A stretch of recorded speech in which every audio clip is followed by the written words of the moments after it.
Tovolahy sy tovovavy vary miarahaba antsika mianakavy amin'izao andro vaovao izao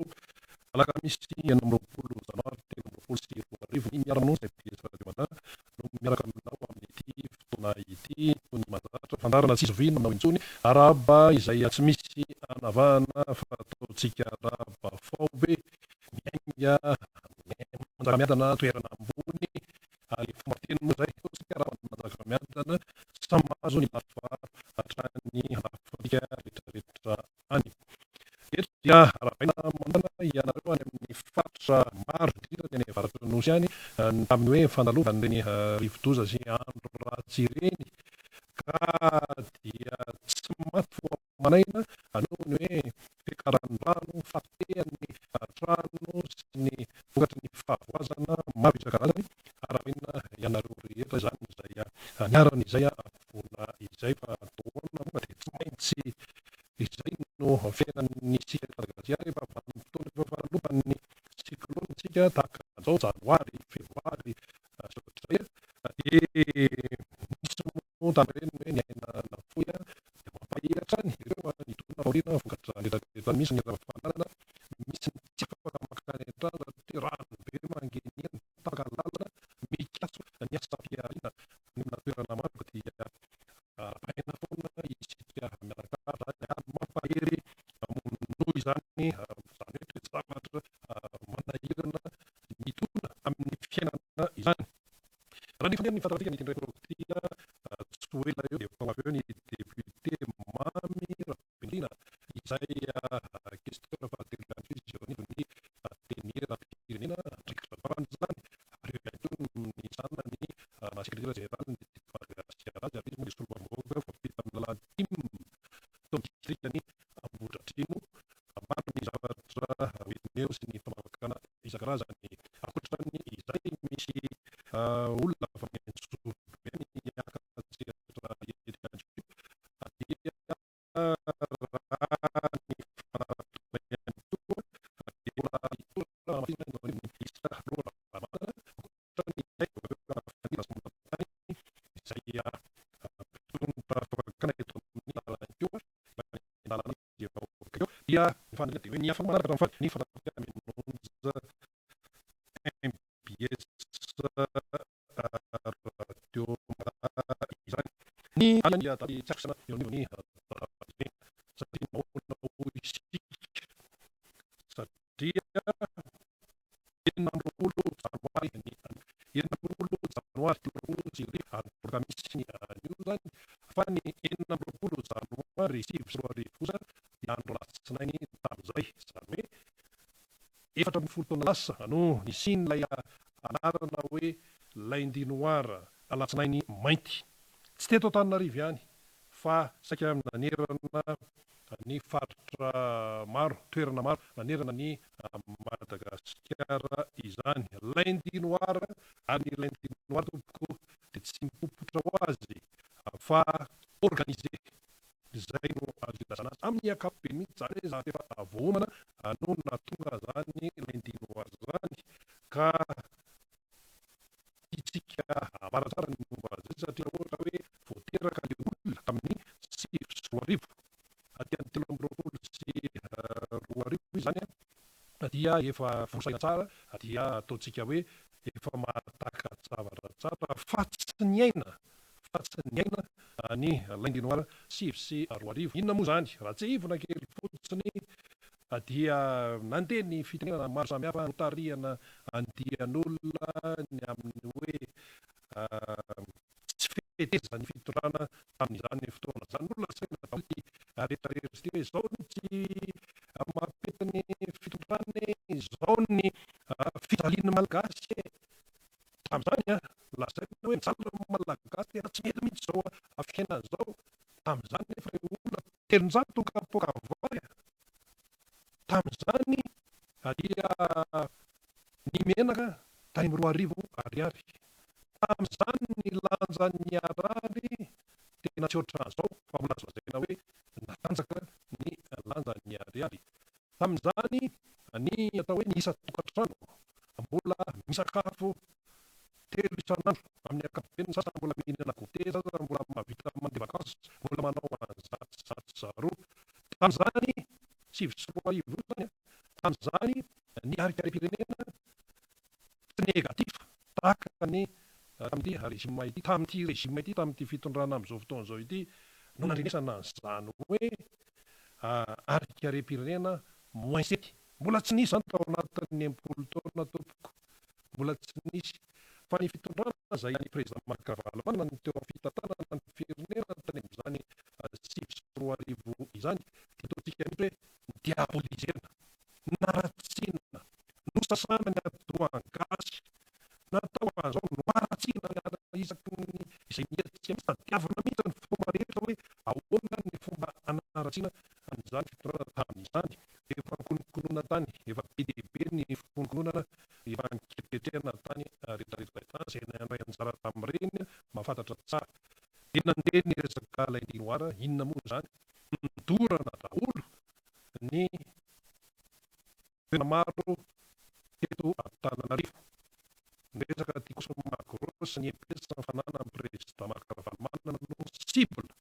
voalohany ireo. Fa kosa izay nisy ihany koa ny hafa tao Analakely tao nisy may teny Korondrano teny koa nisy may momba ny ankoatra ny Macron na Korondrano tamin'izany, dia nisy may koa tao anatiny tao. Dia nandeha ny fandrombana isan-karazany. Dia raha ny EPS manokana moa izany dia niaingirany Analakely tany nandalo ny anosy dia nisy namesodrany rahandroany EPS anareo dia omena sodrana zany ny ao daholo, any anaty firaketana any daholo zany rehetrarehetra zany. Dia itony EPS itony tompo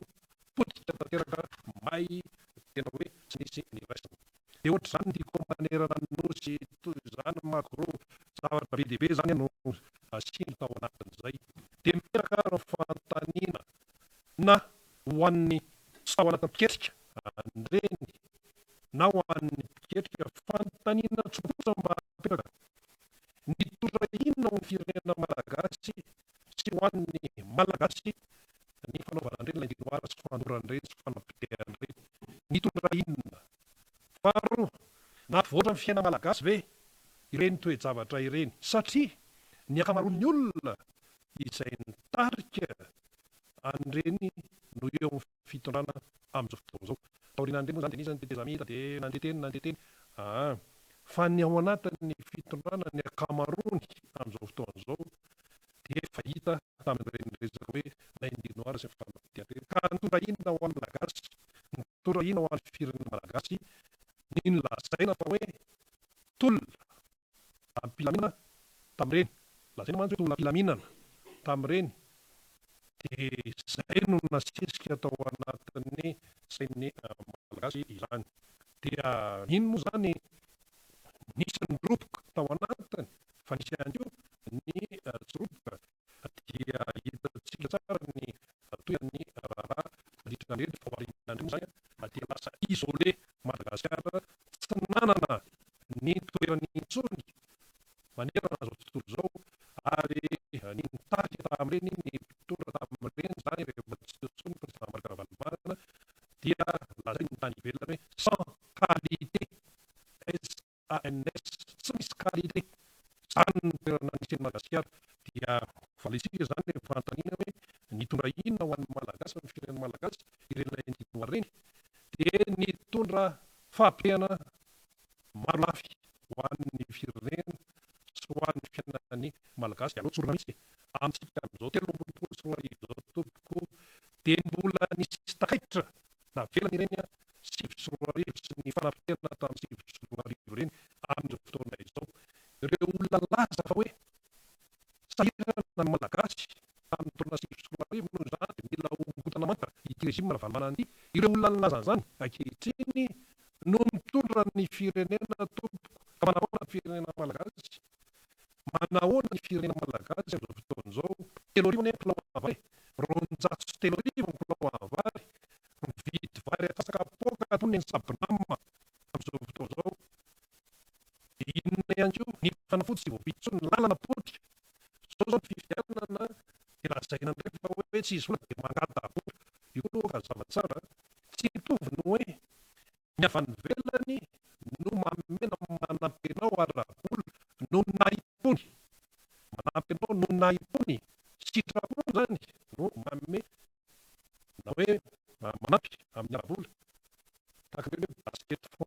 sitrapony avera fa ity laza zao ny vasen'io hoe tena mila fanampiana vanivela mangataka ianao zany tsy mitovy zay raha ianao zany no mangataka dia ianao zany mahatsiaro hoe mahatapa hoe tsy mety ny fitantanana de tsy misy vola fa angany vanivela ny tsy nampisy ny volanao zay le izy ka zany rehetrarehetra nefa tsy fahaizam-pitantanana maro samihafa dia mbola azo lazaina hoe vokatry ny fitsiritam-pahefana sy ny hoe fitiavatena efatra ny aloha tany mbola tsy ekelina daholo miara-malagasy amin'izao tompoko ho anareo tanora zay ataoko hoe 7 taona amin'izao fotoana zao 5 taona 9 taona 7 taona amin'izao fotoana zao mbola zaza nareo tamin'izany hoe 24 zany mbola zaza fantanio tsara aza entina amin'ny fotsiny izy ity hoe tena zao ny zao ny fa ny marina tompo marina be dia be ny enina fota amin'ireny dia rasa amin'izay fandihana laza amin'izay hoe riana ny tompona ndraika siasa izy lazaina fa ny avaty amin'ny ilany ety indray no hoe no azao fa raha ohatra ny eritreretra ny mpitarika sy ny lodo amin'ny sorona sy tao anatin'ny mpiarakaran'ireny 24 sy ilay noara ireny hoe amin'ny fomba ohatran'ireny no ampandroso Madagasikara dia niarana hita fanampandroso velisa fanampandroso firingatrami ary misy aza ny teny izay dia tena niray anjara tamin'ireny fa nanenina zay fa izay araka le toroten'ny pastera teny antsony hoe lasa ny mahandro zay tsy ny ao anaty vilany intsony ny sisininona fa le vilany efa lasa namidy tsy ny vilany no amidy amin'izao fotoana zao fa lasa fandrina tomboka any ambanivohitra any efa tokotay misy tsony misy rehetra tsony efa ny député mamy Rabendrina efa avy eo ihany keo namana faniry raza manatany mbola miovako manao zareo fa ny atary-resaka aloha zany izay hoentina amintsika amin'izao fanombohan'ny fandarana miara-manonja MBS Radio Mada izao zany hoe raha nitondra fahampitehana zany ho an'ny firenena fahampitehana maro lafy ireny nolazain'ny sasany hoe tolona ireny définition ny tolona aloha samy manana azy ny sasany tolona fandoroana antikô zany natao hoe tolona ny sasany tolona tena hoe fakana-keriny fanongotana manta an'izay rejima dia larolarona fotsiny amin'ny resaka hoe tolona zany ny an'ny sasany zany fa raha ohatra hoe firenena milaza fa hoe manaraka manaja ny demokrasia indrindrandrindra eo amin'ny resaka hoe fahefana dia ny fifantombiasam-pahefana amin'ny alalan'ny fifidianana madio sy mangarahara zay foana le izy raha mbola hanonina zay zany i Madagasikara hoe zay firenena manaja ny demokrasia dia eo amin'ny fifantombiasam-pahefana dia raha manaja ny demokrasia zany ianao dia manao fifidianana madio tsy misy alatra tsy misy fanodikodonana any ambadimbadika any ane efa miketriketrika daholo satria akaiky mantsy le fifidianana ny tiako Madagasikara ny RMDM ny mpanohana ny président Marc Ravalomanana mandeha amin'ny lala mahitsy manaja ny lalàna zay ny dikan'ireo hoe ndana manoratra anarana any amin'ny lisy-pifidianana zay ny dikan'io zay zao mba mijery masona mpanao gazety ity mba mijery any zay mba firiny manao fanentanana amin'izany hoe ndana jereo ny anaranao ndana soraty ny anaranao raha tsy tonga any antranonao ny mpanisa mpifidy dia ndana jereo any amin'ny fokotany any aza miandro hoe efa nandeha ve rianina aza manontany ny mpiaramonina na ny fianakaviana hoe nareo nga efa nandeha aza manontany fa tonga dia mandehana satria misy dika mantsy zay satria le hoe tsy rototra io dia anahirana rehefa ao arindrinao rehefa mandeha ny fotoana satria dia zao hoe rehefa tsy rototra isika dia mahazo vahana nefa zatra le atao mihitsy hoe nefa zatra mpanodikodina ny fahamarinana zao dia tenenina mihitsy misy mahazo tompontsoa amin'ny fanjakan'ny tsy marina zay misy mahazo tompontsoa amin'ny hoe manjaka ny tsy marina eto amin'ny firenena ka teo tsika nyresaka ny amin'ny hoe fifidianana zao zany dia hoe mangatabola indray fa inona ihany ary tia mangatabola isaky mihetsika ity mangataka foana tsy ampy ny vola tsy ampy ny vola any mifototra mihitsy ny efa vo zany amin'io raharaha io zany resaka hoe tsy ampy vola zany volantsika malagasy ny tena tenena amin'io entina natotsana ny fifidianana tsy manana excuse mihitsy ny régime amin'izao fotoana zao seni mantsy a rafitra hoe natsangany de hoe indépendant de indépendant ahoany amin'ny resaka vola fotsiny ianao de efa zao fihetsika rehetrarehetra zao zany de ahitana hoe tsy indépendant aizany vola aizany vola matoa anao zany mangataka manao antsoavo hoe apio dia tsy ampy zany zay zany ny zavatra misy eo fa raha ny tokony ho izy tsy tokony an'izany tsy ampy vola zany voana vita amin'ny fianianany amin'ny mahafiloam-pirenena azy ny président république i Andry Rajoelina de efa fantatra hoe amin'ny 2023 ny fifidianana manaraka efa fantatra hoe amin'ny 2023 ny fifidianana filoam-pirenena manaraka raha tsika malagasy io aloha aza tonga de mieritreritra hoe anampy zao ny Union européenne anampy zao ny frantsay anampy zao ny amerikana anampy zao ny japonais aza mieritreritra an'izany aloha rehefa te hanampy ny any velany manampy izy fa raha vohatra hoe ianao ny tonga de mangataka mampiseho faiblesse ianao zany de ny olona ny anontany vao vita ny fianianana ny président Andry Rajoelina de efa fantatra hoe amin'ny 13 indray ny fifidianana filoam-pirenena manaraka inona zany nataonao teo anelanelan'izay inona no natao teo anelanelan'izay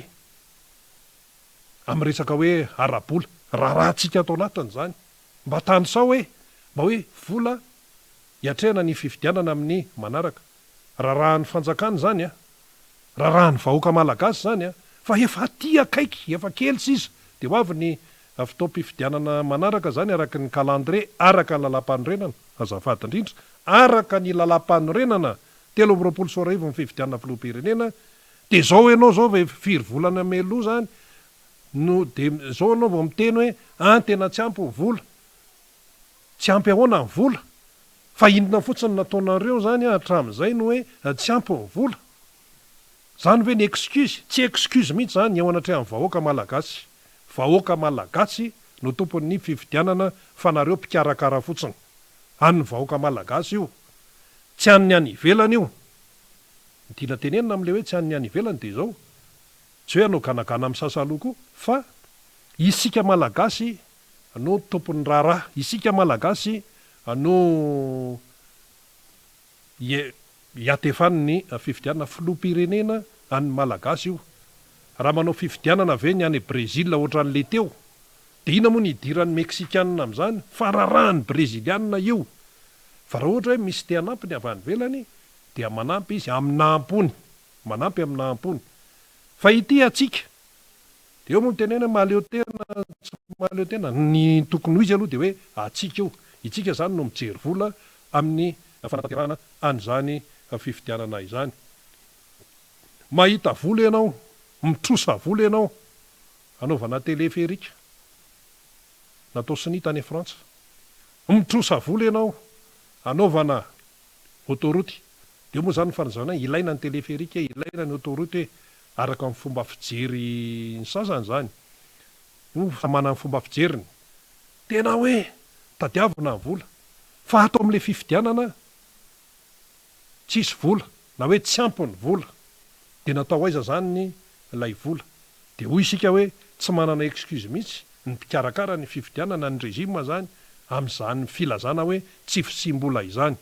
de any amin'ny any ivelany no miazakazaka ny aminy hoe apio zay mangata aloha tonga de tsoriny mangataka io ndray mangataka foana mangataka lava nefa maninona ny firenekafa no mahavita fa raha hoe misy ny manampy avy any velany zay zavatra fa sitrapon'ny olona no mamesy manampy sitrapo fa ity tsy zany fa tonga de hoe vao manomboka de hoe tena tsy ampy ny vola ary voapirofany hoe zany misy an'ireny le mpanisa mpifidy reny eny teny hoe zay tsy nahazo vola de gaga le vahoaka malagasy tsy nahazo vola ahoana ary fa ahoana ihany ty fandehan'ny vola ty nareo nefa maika de maika tamin'ny 7 aka fahefana fakana fahefana tsy amin'ny pomba demokratika ny atao hoe fakahana fahefana amin'ny pomba demokratika de amin'ny alala ny fifidianana madio sy mangarara nga nisy fifidianana tamin'ny 2009 fa nga nisy fifidianana tamin'ny 2009 no hoe moeraoera ianao hoe zao tsisy fifidianana tamin'ny 2009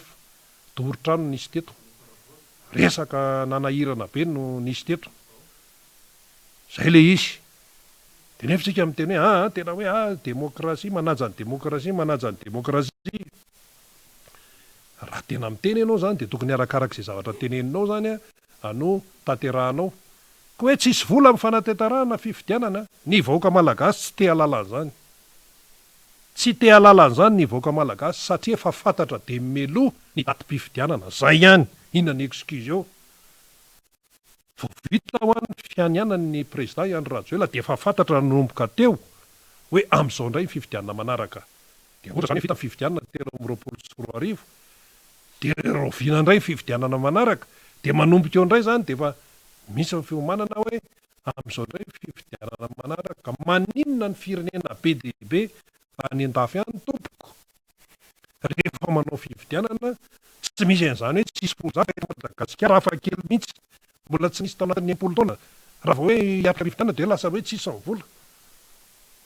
tsisy ny vola zany foana no tenenina eto mampahadilo sofina mihitsy hoe tsy misy ny vola fa rehefa amin'ny zavatra fa misy ny vola rehefa jirojiro kely eny an-tanina rena sy anaovana fety isako mihetsika anaovana minotsika sy watsawaatsa sy ny fety de misy ny vola reny mila vola reny mila vola reny fa tsy hoe mandeha gratos amin'izao reny fa am'le fifidianana tena hoe pirenena mihitsy no voaka hoe tsisy vola rehefa vola fitenena hoe tsy vola hoe tsisy vola normal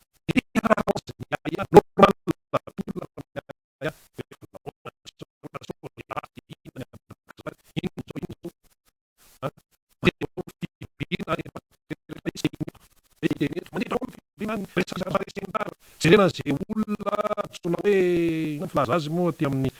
izay aty amin'ny sehatry ny gazety hoe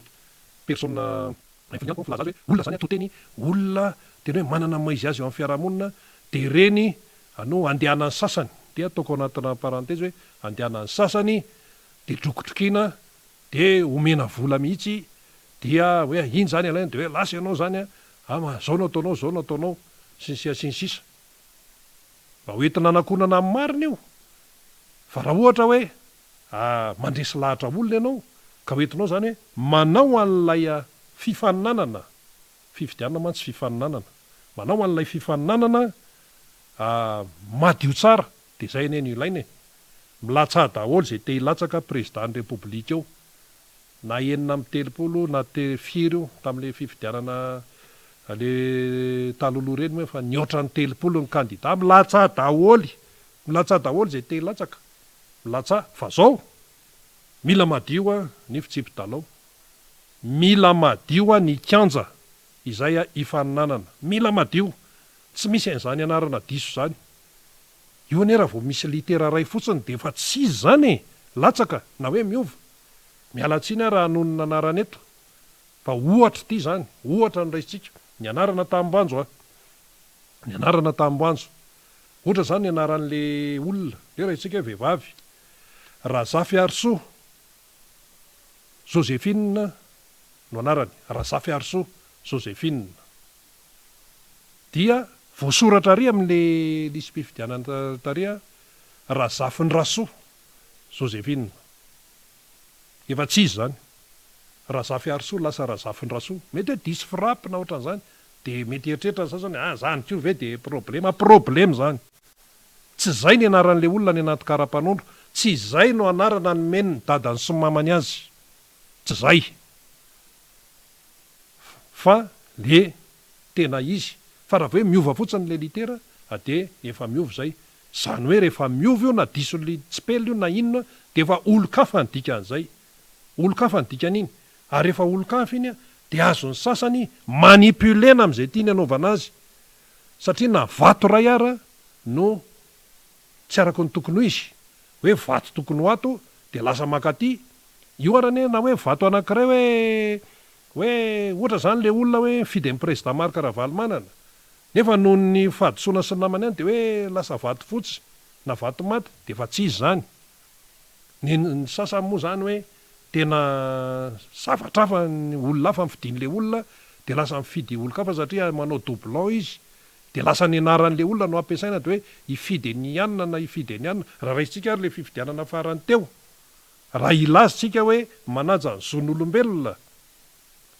ny kandida Marc Ravalomanana mifidian'le olona de ahoana moa le olona nyterenao fotsiny hoe ifidy ny Andry Rajoelina kandida i Andry Rajoelina na hoe kandida fa mifidiny de terena kolaka nde atao hoe terena na misy hoe fanodikodino na ohatran'izany zay le fipetraka le raharaha zany zany endrika fisehoana resaka fifidianana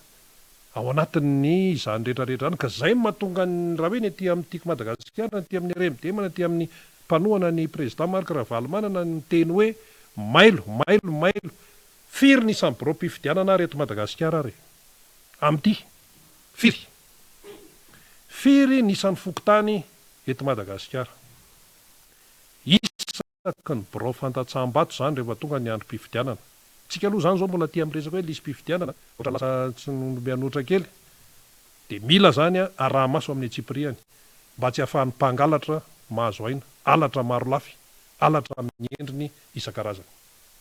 zay le izy zay mila mandray andraikitra any amin'ny fotony rehetrarehetra any tsika eto valiny eto Tananarivo eto de Tananarivo mihodikotina eto sy manodidina hoe zao ny antso boribory tany enina ny eto de ankoatrana Tananarivo raha ohatra hoe hitarina kely de Analamanga de misy Ambohidratrimo Avaradrano Atsimondrano sy ohatr'izany de ohatr'izay zany tena fandre matetika raha zay tenitenen'izay ne mbola rakotry ny communication any amin'ny ankapobeny fa any midezaka rehetrarehetra any midezaka rehetrarehetra any zao ny lalana tapaka miakatra ny rano de ahoana zany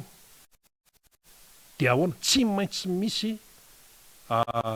fanentanana sy fandresen-dahatra na miakatra zany rano ekena tsy maintsy hatrehany zany fandraram-pirenena ihany koa dia tsy maintsy arahana amin'ny atsipirina aleo ivoaka ny marina zay ihany ny malagasy ka ty zany zao hoe tsy ampy ny vola de hoy ny malagasy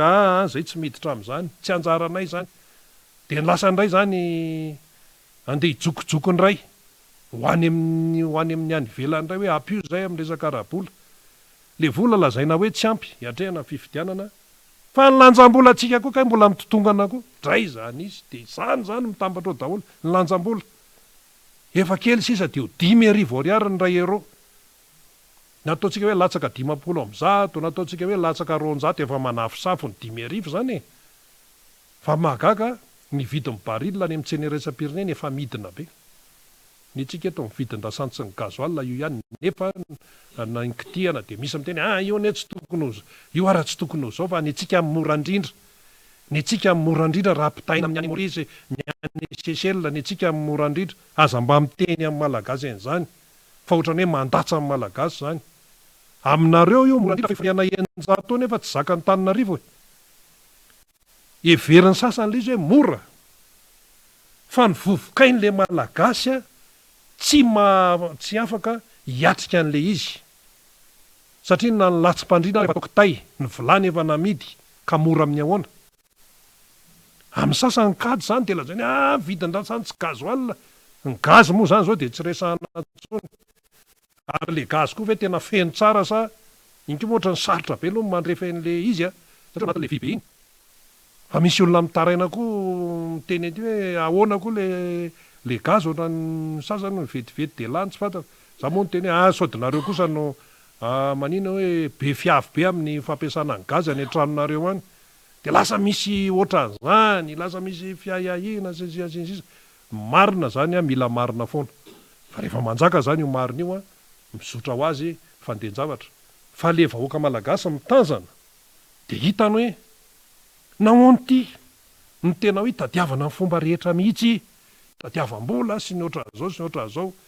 rehefa mapetipety ny sasany any ananina any fa nahoana ny tena lay fatarany ny aim-bahoaka lazaina fa tsisy vola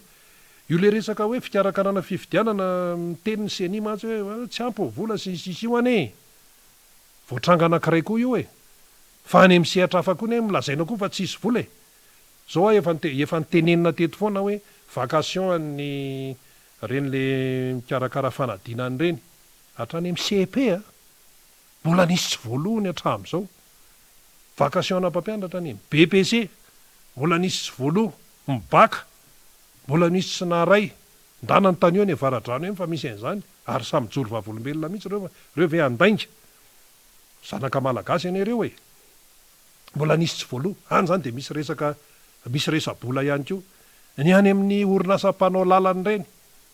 tsy voaloha de zao potika ny lalana manerana ny nosy potika lavaka aiza ny orinasa mpanao lalana iza ny hidika izo am'izany ko mivolany retsy ara tsy voaloko iza ny de hoe andeha anao lalana eo indray satria reny mantsy misy hoe maka entana any amin'ny fournisseur misy mitrosa sy ohatran'izany ka neny reto ara tsy voaloha de iza ny hiditra am'izay. Zay le izy resa-bola foana makadilo sofina mihitsy le resa-bola any amin'ny resaka vola fandray amin'ny knapsa ihany koa andresahana ray aman-dreny. Ohatra zany ataontsika hoe ohatra zany 2,500,000 francs zany ny vola raisin'le olona anankiray zany isaky ny telo volana 2,500,000 francs de raha ohatra hoe 2,500,000 francs zay foana ny fandrainy zany zay foana de misahirana izy nahoana izy ny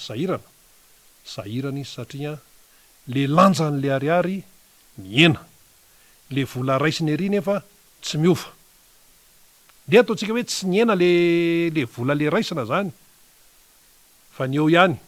ny raisiny tamin'ny telo volana lasa ny raisiny ny telo volana manaraka fa misahirana le ray aman-dreny mandray pension satria le lanjan'le ariary midina zany hoe ny zavatra azon'le volany raisiny zany tsy mitovy tamin'ny mialatsy indrindra tamin'ny zavatra azony tany amin'ny heritaona lasa satria le lanjam-bola miena de raha ohatra izy zao hoe mba mividy enomby fefana ohatra hatramin'izay de miena le lanjam-bola mitombo ny soratra eny amin'ny vatra hoe zao indray ny vidy indray kilao ohatran'le vary dia ny miena zany de mimanitra izy zany mesahirana. Zay le izy le lanjam-bola io zany tena iakina ny zavatra maro tsika tsy hiditra amin'ny resaka teknika be moa hoe resaka midy resaka zao hoe raha kitihany io lanjam-bola hoe conseil des ministres na ohatra zany de mampiovana io no samy manana fomba fijery ny économiste fa fantatra fotsiny aloha de zao fantatra fotsiny de hoe mimanitra ihany le malagasy ary le hoe chute libre amin'le fahatran'le malagasy de tena aingana be mihitsy tena aingana be manoloana an'izay nefa tsy manana solution zany ny mpitondra fanjakana fa manafatra vary no solution hitany hatramin'izay manafatra vary raha zany de nanafatra omby de hoe ampiterahana ampivadina amin'ny omby vosotra gasy omby vosotra zany ane tsy afaka miteraka fa firy zany zao le omby mba be vokatra am'izao le nafarana avy any ivelany ny escorte tena be le avy any vata ny natao prix be amin'ny avy any vata iny niditra nakaty amin'ny ville taty omby zavatra tsy hay le izy nefa dia atao an'izany de ny vahoaka malagasy no fafankihoany vokatry ny tsy fahaiza-mitatana sy ny fahadisom-pitantanana zay mihitsy le teny malagasy efa nitadiaviny efa hatramin'ny ela fahadisom-pitantanana tena diso hatrany amboloa mihitsy ny fomba fitantanana ary rehefa hoe diso moa zany le fitantanana de tsy may zany ny dikan'izay zao nataony ny mpanao gazety anankiray mpampiofana mpanao gazety teratany amerikana izy io dia tsotra fotsiny ny azy ny nambara teratany amerikana izy ary amin'ny institut-ny banque iraisam-pirenena izy no miasa fa elaela any satria efa tany amin'ny taona 7 sy 4 arivo tany amin'ny 4 sy 4 arivo tany raha niatrika zany ny fianarana moa zany ny mpanao gazety maromaro dia misy moa ny nahatojo hatramin'ny farany misy ny tsy nahatody hatramin'ny farany tamin'io fianarana amam-bolana maro zany tao amin'ny banque mondiale tao resaka investigation ty resaka investigation ty koa tsy resaka geste koa akory io de hoe raha vao misy ana de manao investigation zay vao misy ana de milaza mpanao gazety daholo ty rehetrarehetra ty fa tam'izany tena entitra ny fianarana tenanay nianatra an'izany, ampanetentena nilazana an'izany satria mandray ohatra mantsy niaraka tamin'ry volana rasoandray asa moa volana zao aiza namana maromaro no niatrika an'izany. De zao no tenen'le mpampianatra hoe expert hoe raha ohatra ka mahantra ny vahoaka ao amin'ny firenena anankiray, dikany hoe mahantra zany amin'ny resaka fidiram-bola ara-pivelomana aloha, fa mbola tsy resana ny hoe mahantra ara-tsaina, mahantra ara-panahy, mahantra ara-panahy zany mantsy efa ny asan-demono no manjaka amin'izany, mahantra amin'ny resaka fanabeazana, fa ny tianteneny zany hoe mahantra amin'ny resaka hoe fiatrehana amin'ny fiainana isan'andro, raha mahantra ny vahoaka ao amina firenena anankiray izy le expert zay teratany Amerikanina de mpitondra ny tsy mahay. Zay ihany ny mpitondra no tsy mahay, fa rehefa tsara ny fari-piainan'ny vahoaka ao amina firenena anankiray de mahay mpitondra. Aza ahodikodiny io resaka io tsy hoe ka vokatry ny corona vokatry n'izao, ary zao ny ahafantarana ny mpitondra tena mahay dia ny fahaizany mamaha olana, ny fahaizany miatrika ny olana, mihoatra ny olana ka mahatonga ny vahoakany tsy atrekany ilay voka-dratsin'ilay olana. Asa raha sika zany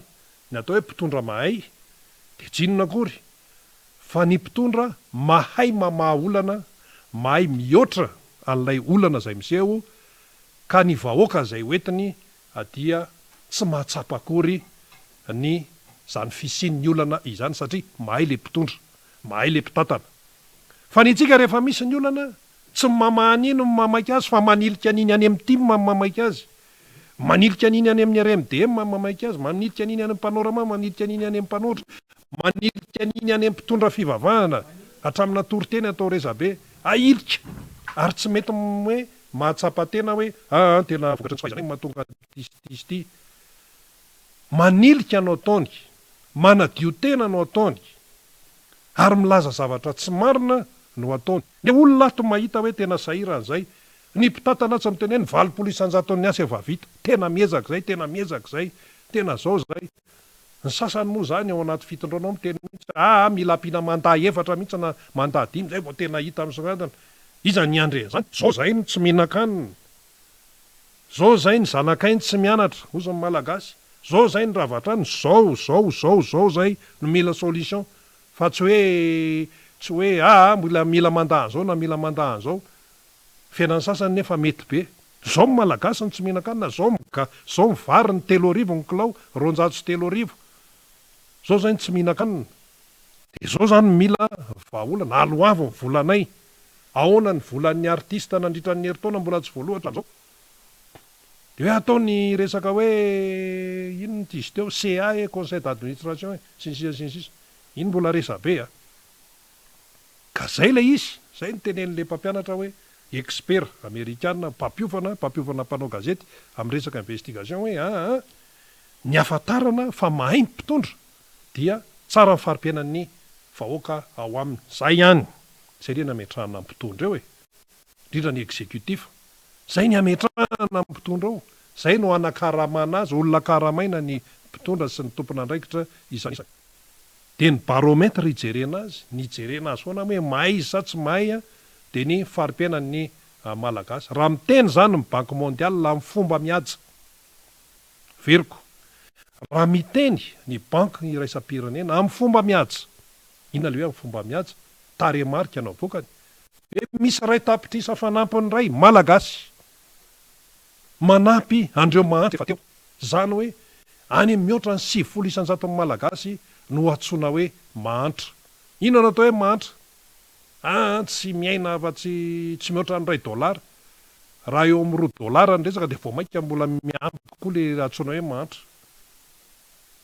Tenen'ny Banque mondiale amin'ny fomba mihaja ohatr'izay. Inona nefa ny dika an'izay? Raha mivoaka anie reny taremarika mahamenatra reny fa 5 avy any amin'ny rambo amin'ny malagasy, de tsika ohatran'ny variana amin'izay. Fa raha mivoaka ny taremarika ohatran'ireny de ilay régime na ny mpitondra mihitsy ny tokony ho menatra voalohany. Raha mivoaka ny taremarika ohatran'ireny, ary le izy tsy hoe raha tokantranontsika hafa anie le hoe Tsika samitsika ato hoe hafa iny fa ity tonga de any amin'ny sehatra raisam-pirenena any no mivoaka samy mahita daholo zao misy olo tena be dia be eto ano misy ambasady misy masovoa eto solo tena amin'ny firenena avy any velany misy mpanao gazety vahiny be dia be eto ary reo de tsorona fa reo mpanao gazety vahiny reo tompoko reo nga mijanona eto Tananarivo mandehandeha any anaty akatany reo mpanao gazety vahiny tsika moa raha miteny hoe mpanao gazety vahiny de ny ao an-tsain'ny sasany hoe frantsay any tsy frantsay ihany zany neto akoatran'ny ambasady zay maso zay nydikany hoe masovoa maso ambasady eto ambasady vahiny zany de misy koa mpanao gazety vahiny fangaza ihany misy fikamban'ny raisam-pirenena be dia be eto misy tsy miankina amin'ny fanjakana amin'ny fanjakany fanjakany ihany zany fa hoe tena privé ary reo le ONG privé reo be dia be neto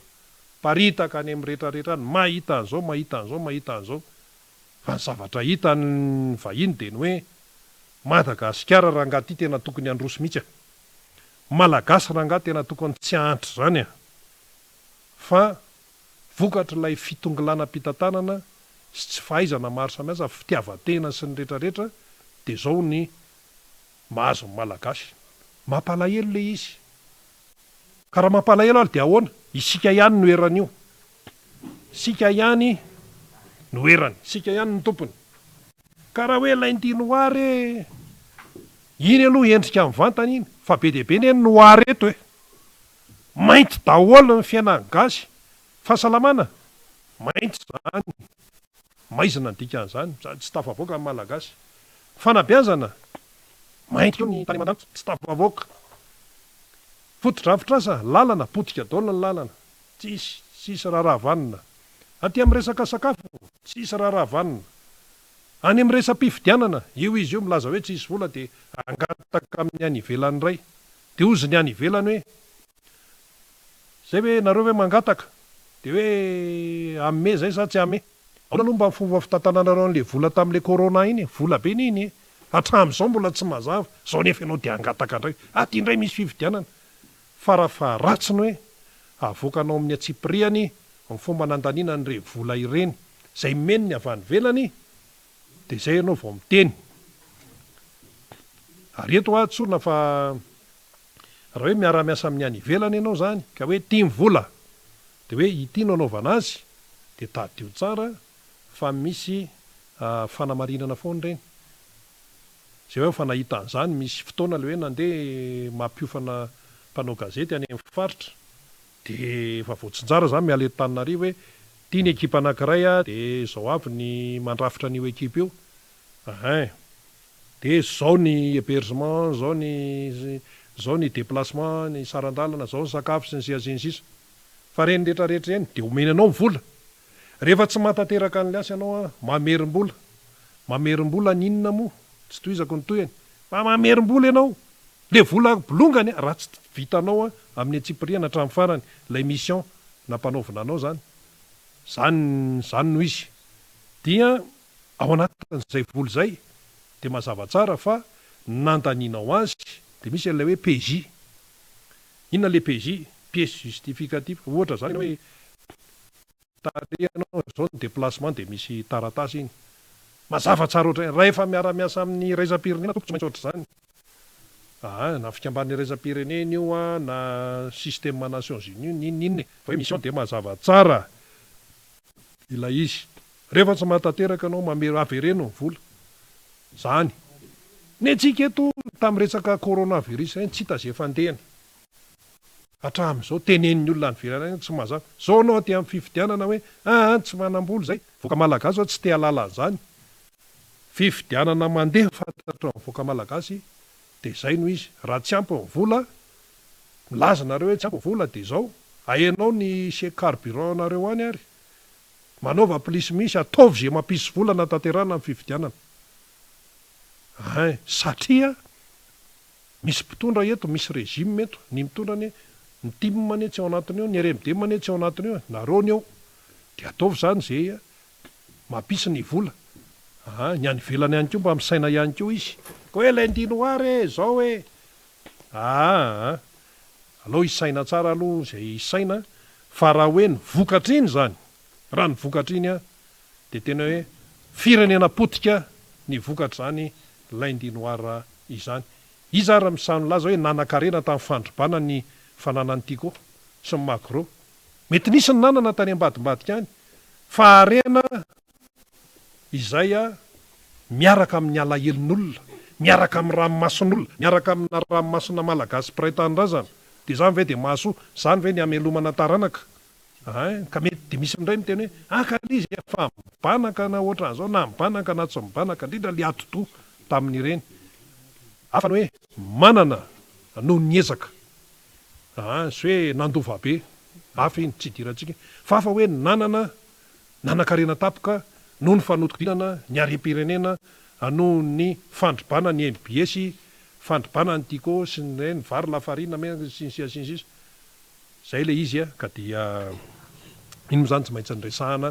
mba tsy handalo fotsiny lay fotoana. Ena ary namana faniry Razafy Manantany miarabanao efa io ianao io andray ny député Mamy Rabendrina ndao ary zatsy izy. Miaraba Rina sady misaotra ny Rina ihany koa tonga vao maraina de miaraba namana teknisiana ao ambadika ao zay tarihindry faly sy ny ekipa rehetra raha Zangla raha Dany any ambony any ny namana any amin'ny radio Mada ny MBS rehetra mandrenina amin'ny faritany na radio na télé. Fanambaranao vai tsy adiny any ampitan-dranomasina zay mijery antsika ny resaka 26 janvier tena ho resahantsika izany satria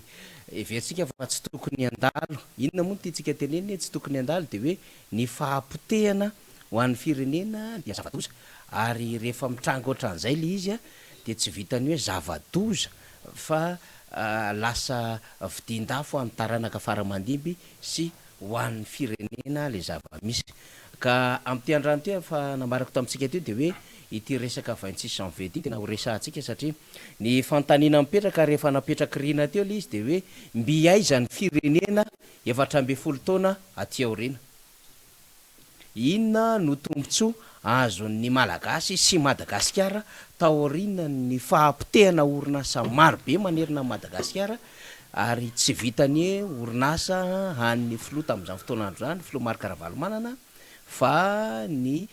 aina manjery mpanjakana zay mbola sy tafarina amin'izao fotoana zao na de miteny ara le tompony anraiky mpanjakana samihafa ny amin'ny hoe manao ezaka manatsara ny fitaovana fa hafa le RNM sy TVM zay efa nazo fitaovana tsara tare tamin'izany fotoana zany Deutsche Welle ny CNN marobe ary tamin'ny RFI mivezivezy na amin'ny fiofanana ary tena raitra taty amin'ny Ramasimbe Indiana ny fitaovana zay azon'ny aina manjery mpanjakana fa nafoy zany 12 taona tahaka izao ary taorin'izay ihany koa na nanarak'izay dia betsaka ihany koa reo orinasa n'olon-tsotra zay nanao fiarina no potika manodidina n'Antananarivo renivohitra ho an'ireo zay mba nisoka-dalana ka niazo ny tany Chine tany nanao resaka informatika nanao resaka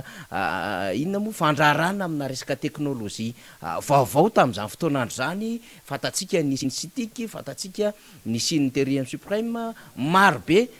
dia potika taty amin'ny tanà Saint-Terre reo nanao ezaka tany Thaïlande zany nanao fiarina kely de potika daholo ny fananan'izy ireo nanodidina n'Analakely ny tany Bioririca ny tany falitra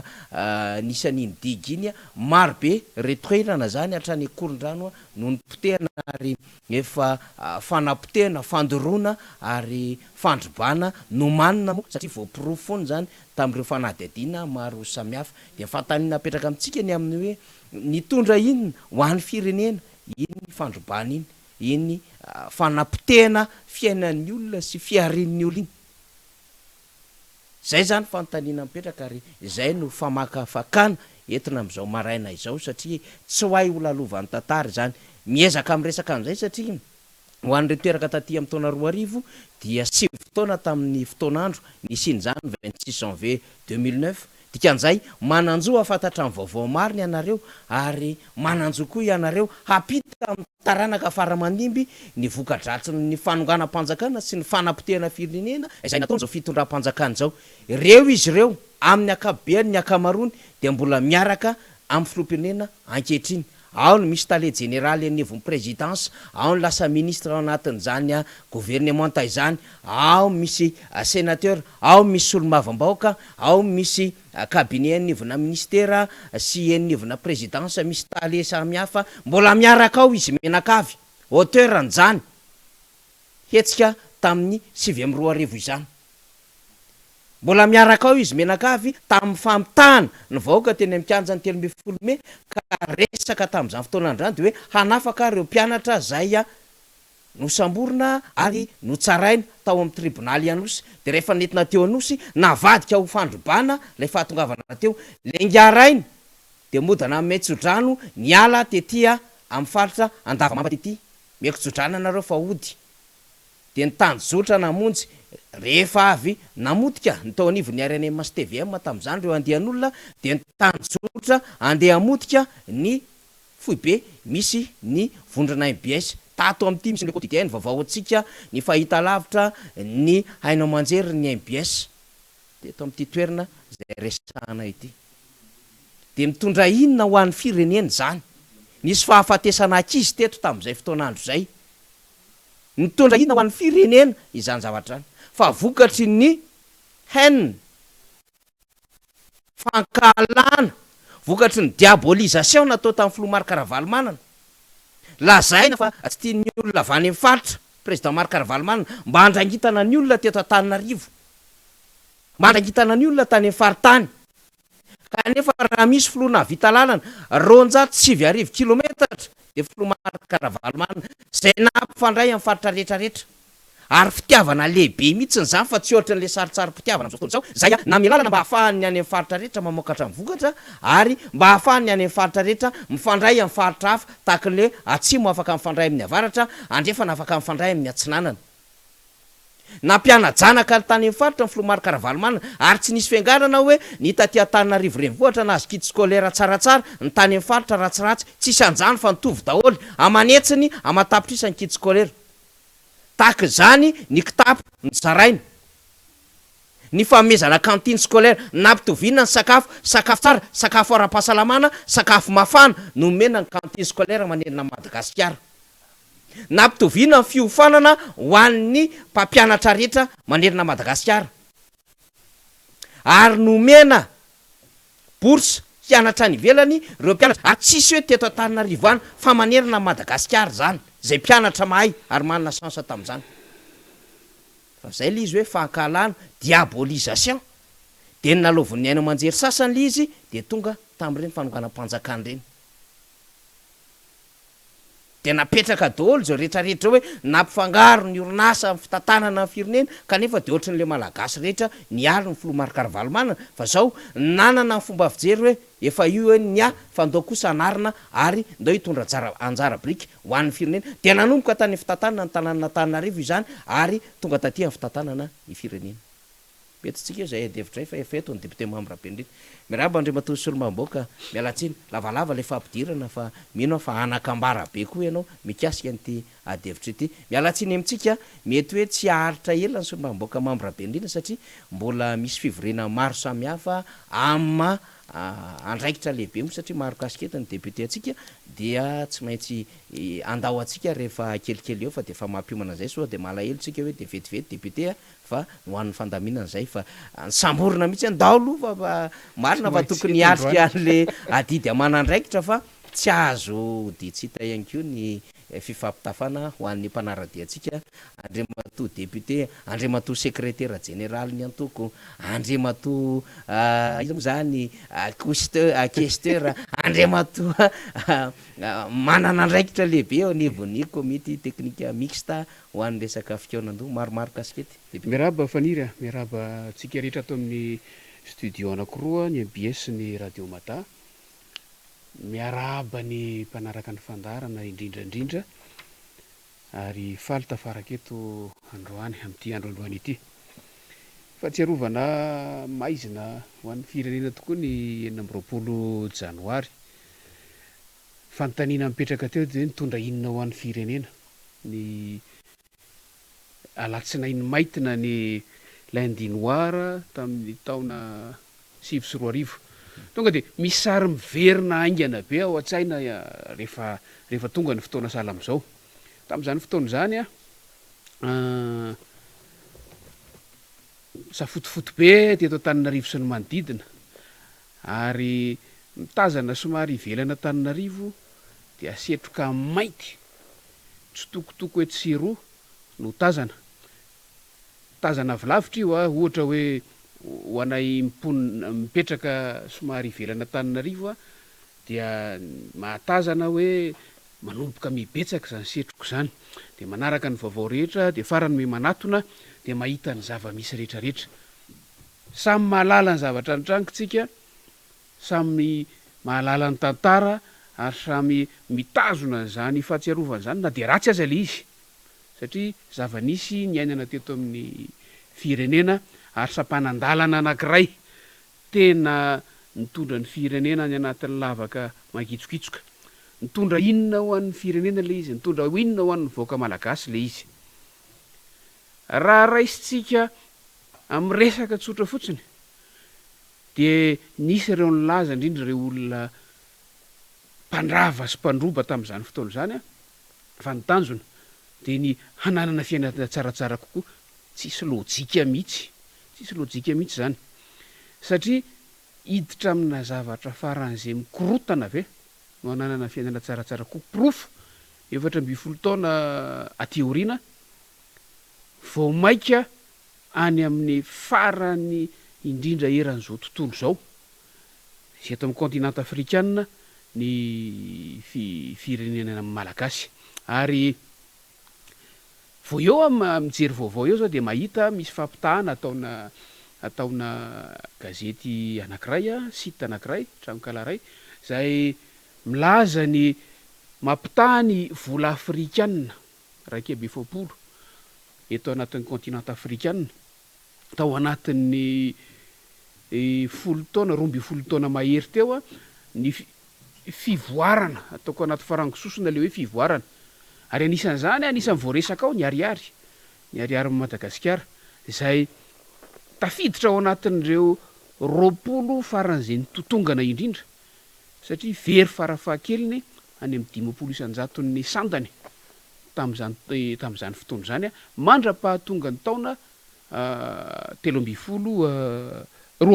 sy 20 nanomboka ny taona 3 sy 20 ka hatramin'ny 2 sy 20 ny 7 sy 20 ka hatramin'ny 3 sy 20 ary moa zany efa tsy resahana fa zay no hitantsika ao anatin'ilay fanadihadiana avoaka ny manam-pahaizana ny anaty gazety tambajotra anankiray a izay ahitana fa ho an'ny Madagasikara aloha raha ny toe-karena no jerena dia tena vao maika napiditra any amin'kizo farany lalina indrindra itoe-karena malagasy tsy hanatsafa be itsony isika fa rahantsika mahalala efa resahantsika eto isan'andro raha taremarika ny resaka raha fiainana andavanandro miponina fa tsisy mandeha am'izay loany ary lasa kobaka ambava lasa resaka manidina lasa nofy atoandro no ampiainana ny malagasy misy an'le fivoriana zao faniry zay mandeha any a Dakar any zay taona ndraisan'ny filoham-pirenena fitenenana tamin'ny fotoana fanokafana azy zay mbola mampiseho endrika fampanofisana atoandro sy mifanohitra amin'ny zava-misy aty Madagasikara ihany ndray satria resaka momba ny tontolo ambanivohitra momba ny fambolena izay lazaina nanaovana velirano zay le fomba fitenenana zareo azy am'izao fotoana ny ampitomboana raha velaran-tany ny jerena lazaina fa ampitomboana raha etsy hektara ao anatin'ny 5 taona de fotapotra ity le 5 taona miandritsika aiza le raha etsy hektara tsy ny tambaro no ny tompo fa ny arabe no anaovan'ny olona sangisangy ratsy faniry hoe lasa nampitombo ny toerana azo ambolena vary fa tsy mbola lasa tanimbary akory nefa de io ny foto-tsakafo malagasy ary io ny lazaina fa nahazon'ny mpitondra fanjakana amboara am'izao fotoana zao ny zava-misy nefa mitombo isa-taona nanomboka tam'izany fotoana izany ny fanafarana ny vary zay foto-tsakafo malagasy io ho an'ny malagasy isan'andro mitombo isan'andro ny vary ny lanjan'ny vary afaratsika midiky zany fa miena isan'andro ny tamin'ny famokaram-bary eto Madagasikara ary midiky zany fa tsy tratra ary tsy miroso makany amin'ilay tanjona napetraka mihitsy de lay fahavitantena ara-tsakafo maka izy Madagasikara tao anatin'izay 12 taona faran'izay raha tena hijery an'izay tsika efaniry de sehatra maro ny ilaina jerena ao ny rehefa resantsika io ny sehatra ara-toekarena sy fiarina fa jerentsika azo jerena koa ny sosialy azo jerena ny fotodrafitrasa tena mampalahelo mandeha eto Antananarivo fotsiny de mijery ny vaovao any ivelana Antananarivo fa angamba mbola tsy tonga tamina kion-dalana ohatran'izao Madagasikara na tamin'ny faraparan'ny taona 20 tany hoany ara zay nampikaikaika ny aratsy ny fotodrafitrasa ny lalana fotsiny aloha ny resahany teto Madagasikara mbola tsy nisy sala am'izao angambany ary andray zay andray ny fanarenana an'io rehefa avy eo zany hoe raha jerentsika zay fotodrafitrasa zay de vao maika koa zava-doza lavitra no ny tany amin'ny 12 taona lasa no mampitsoka ny Madagasikara azotsika jerena daholo na hatramin'ny fifandraisana amin'ny manodidina atsika aza de averintsika le fanontaniana hoe aizy Madagasikara am'izao 12 taona taty aorian'ny alatsinainy mainty izao tam'izany fotoana zany nefa araka ny tantara zay efa natsidiky faniry teo tam'izany fotoana zany tena noezahana ny potena nampalahelo moa somary nampiasana tenin'ny soratra masina no amarinina tamin'ny alalana tenin'ny soratra masina reny fihetsika mamofady zay nampiarina teto Madagasikara iny ary tena nampivonto fo ny aina azy tam'izany fotoana zany aiza nefa le izy am'izao fotoana zao sanatria ny metsiny an'Andriamanitra ve fa ny malagasy am'izao dia tena tsy mandoalika etsony fa mandady sy tena mikisaka amin'ny tany mihitsy mitady ny hoanina omaly amin'ity andro androany ity faravaingany zay raha fehezina amin'ny akapobeny fotsiny faniry zay elanelana 12 taona taty aoriana zay nresaka tsika teo fanapotehana orinasa ary tena victime tam'izany mihitsy ny orinasa ny filo ia ary tsy ny filoha ihany araka nyvoalaza tao fa maromaro ny mpandrara zay voakasika teto Antananarivo renivohitra miresaka tsika ny ity zay Brown ainao manjery mpanjakana zay tena mipotehana tanteraka fa na ny an'ny fanjakana na ny an'ny filoha zay efa azy ampolo taonany maro zay aloha de mila apetraka zay na ny an'ireo mpandrara sasany mo maty mihitsy noho ny tsy fahazakana ny zava-misy tam'izany fotoana zany tsy nisy miverina miloniny tsy nisy ny fanarenana tsy nisy ny fiarenana ahafahana niarina tam'izany zavatra zany iza no voa am'izany ny vahoaka malagasy izay mivelona amin'ireny orinasa ireny ny vahoaka malagasy izay nanantena fiainana tsara kokoa tamin'ny alalan'ny fiarina tamin'ireny zavatra ireny fa nidona tamin'rindrina ary nentina no potehana tanteraka mihitsy ny fiainana teto Madagasikara tam'izany faniry fa dia zay le hoe nandeha tamin'ny botolo fotsiny nandeha tamin'ny mahadiolahy fotsiny mialatsiny amin'le fomba fitenenana zay marina ary tsy nijery ny hoavin'le firenena sy ny vahoaka malagasy araky ny tokony ho izy fa vao maika namotika sy nandrava tanteraka mihitsy ary tsy nahatafarina tsony ary zay mbola de tavina ho tohizana ave am'izao tsy azo eritreretina tsony zany faniry ny rehetra moa zany de samy mahatsapany amin'ny hoe novidin-dafo misy fiteny zay manko ny amin'ny hoe sandaina lehibe ny fahampotehana eo amin'ny alabato koa ny pasteur zaka zay teny Antsonjombe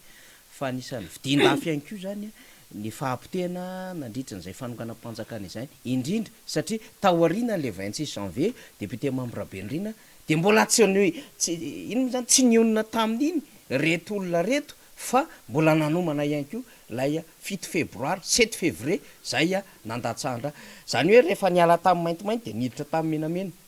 nanao laindoinoara zany de niditra taty amin'ny fandatsandra nomanina satria za moa de mivoaka daholo taty aoriana ny vaovao mikasika izany amarana atsika amin'ny adevitra iny miaraka ny député satria mbola ho resantsika foana rehefa avy eo député membre Benrina de hoe inona no lesina azy tsoahana amina trangan-javatra ohatran'ireny ka tokony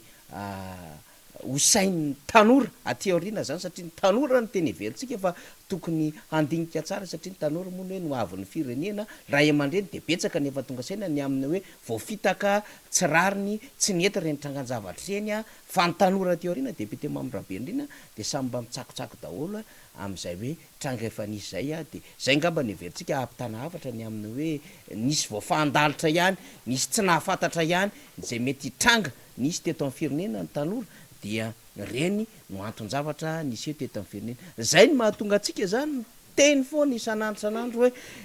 aza sodokatsika ny sika tanora ny amin'ny hoe misy filoham-pirenena tanora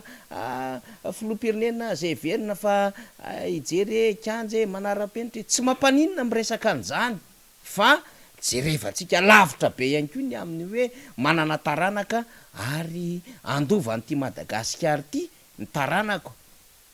fa zao inona ny zavatra tsara apetrako ho an'lay taranaka sy ho an'le firenena de zao manova famindrany nataontsika makalesina tamin'ny lasany ataontsika ary hametraka zavatra vaovao sy tsara tare ho an'ity firenena ity de verenantsika ny adevitra ao anatin'izany adevitra rehetrarehetra zany ny amin'ny hoe tanora mahay mandray lesona de tanora malagasy am'izao fotoana zao tanora tsy hosodoka itsony ny amin'ny hoe renarendra mamirapiratra jiro fampanantenana samihafa fa tanora mahay mandray tanana am'izay ary misaina no avy Madagasikara zay afatra zay angambany depute mamirabe indrina rehefa nahatsapa fahampitehantsika no tokony ho atsipitsika ho amin'ny tanora malagasy ankehitriny satria manana population jeune ihany koa Madagasikara lesona no tsy maintsy tsy hoatsika ao anatin'ny fandiavana ny fiainana salamyreny faniry lesona miainga avy amina tantaran'ny firenena amin'ny polo-taonany maro na nazona ny fahaleovantena raisina ho dingana fotsiny ihany ny zavatra ny tranga rehetrarehetra dingana sy tantara ny ainan'ny firenena daholo ary miainga avy amin'ireny no andraisantsika lesona ho amin'ny ho avy ka hitsinjovantsika zavatra tena tsara sy sahaza ho an'ny fiarahamonina sy ho an'ny firenena nisy fifampiresahana natao taman'olona zay tena anisan'ny nanosika an'ireny hetsika tamin'ny taona 2024 reny ary nivaky mihitsiny am'izao fotoana izao ny amin'ny hoe nenina tongotra matanana sy ny amin'ny hoe raha tsy nisy reny efa lasa lavitra ny firenena malagasy tamin'izao fotoana izao zay no mahatonga amin'ny teny hoe zany rehetrarehetra zany no andraisantsika lesona tsy hoentintsika amina fihetsem-po fotsiny a zay indrindra manko tsy hoentintsika amina ataontsika hoe fomba fijery anankiray tena hoe miainga am'le fihetsem-po na hoe avy amina extrémisme fa mijery ny zava-misy ny ainan'ny firenentsika miatrika ny ankehitrinytsika ary mitsinjomoavitsika ary manao kajy zay ahasoa ny firenena malagasy am'izany fotoana izany ka raha hanome afatra ho an'ny tanorsika dia maro ny zavatra azosoahana tsy vity etokoa zany fa niry vetivety satria tam'izany fotoana zany tena ilay fahatanorana no nyloloavina zay ilay fahatanorana ny tena nampiasaina nentina nanombana ny fomba fisainana teto Madagasikara ary niteraka kolotsaina farany zay ratsy sy nanimba ny kolotsaina tokony ho nisy teo amin'ny fiarahamonina teto Madagasikara teo amin'ny vahoaka teto Madagasikara reny zavatra nitranga tamin'ireny fotoana ireny satria vokatra ho any jerentsika vokatra tao anatin'izay zava-nisy zay tao anatin'izay vanim-potoana izay inona ny diavin'ny firenena malagasy ary rehefa tena mampitamo de tokony jerena hoe raha tsy nisy ary iny de inona ny saika nitranga rehefa nisy iny a de inona nitranga inona ny zava-misy iainana am'izao fotoana izao ny lesona tsy maintsy tsy hoatsika manomboko zao indrindra ho atsika tanora de ny mandalina amin'ny fomba tena matianina ho an'izay tsy afaka manao an'izay dia manaraka ny fandalinana sy ny toromarika averiko amin'ny fomba tena matianina ny jerena ny fitondrana ny firenena ary tsy hanao ao anare zany filazako azy tsy hanao sorona ny fahatanoranana tsony tanora tam'izany ange faniry ataontsika hoe tanora ny olona 70 taona tam'izany fotoana zany efa iandry retirety ange am'izao fotoana zao zokonjokony efa iandry retirety am'izao fotoana zao kanefa ny fotoana very tao anatin'izay ny fahatiantoka azo tao anatin'izay matoa mahatiantoka ny firenena matoa mitotongana ny firenena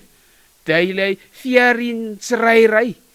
ny vahoaka tsirairay ao anatiny le hoy tsika ny any aposy mihitsy ny any ambilany mihitsy na ny vilany idirany aza na le vilany resahana raha tsy misy tsony na le posy resahana reva goaka tanteraka zay no endrika anankiray farany zay tsotra entina mandalina ny fahatiantoka zay nateraky reny zavatra nitranga tamin'ny taona 2024 reny ka eto zay de manantitra fotsiny ao anatin'ny maso sy fomba fijery tena mahitsy no ifampiresahantsika sy arahantsika mandinika ny hoavy manomboka zao ary zay no mahatonga ny antoko tiako Madagasikara mametraka fanamby ngeza be amin'ny fampiofanana ny tanora tsy hoe ampiofanana fotsiny amin'ny fanaovana politika tsy hoe ampiofanana fotsiny amin'ny fiainana anaty atoko fa ampiofanana amin'ny fiainana anaty fiarahamonina mihitsy ary reny tanora avy ao anatin'ny atoko reny no miparitaka efa hitatsika fa tena miparitaka isa-tokantrano am'izao fotoana zao manaraka ny dingana zay tokony arahana fa io averiko fa tsy vitana fihetsepo fotsonitsony io fa mila drafitra matipaika ary manaraka an'izay dingana tokony arahana rehetra anatritrarana ny tanjona anarenana zay azo arenina tena tsy moramora manarina an'izany 4 taona 5 taona atyoriny zany faniry isika rehetra zay manaraka fandarana fa misy dingana tsy maintsy arahanao ary mino sika fa rehefa samy matipaika zany de tratra maraparanantsika azy satria mbola maika amontsy toana député Mambrabendrina mirosiany am'izao fotoana zao ny fanoratana ny anarana anatin'ny lisitry mifidy ary manao ezaka lehibe am'izany tsika ny vaovao fantatra ihany ko zany teo anivon'ny PNUD sy ireo ratsana samihafa dia hamaly araky ny antsona tao Filoha Marc-Ravalomanina miantso sy eritreretam-pirenena mpamatsy volany amin'ny tokony hamatsiana ny fifidianana eto Madagasikara dia hamaly izy ireo zany ny amin'ny hoe hampitaovana hanampy ihany ko arabola ny eo anivon'ny seny mbola tsy fantatra aloha ny soma zany na ny enveloppe zany omeny reny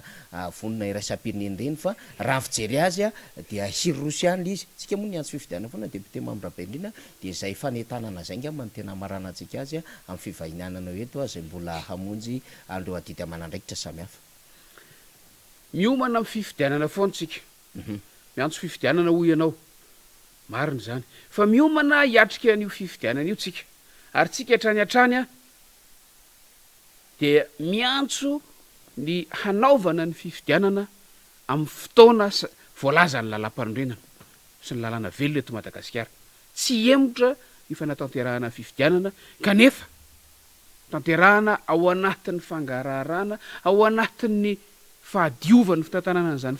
fifidianana izany ary ao anatin'ny fifampitokisana iza ny tokony hifampatoky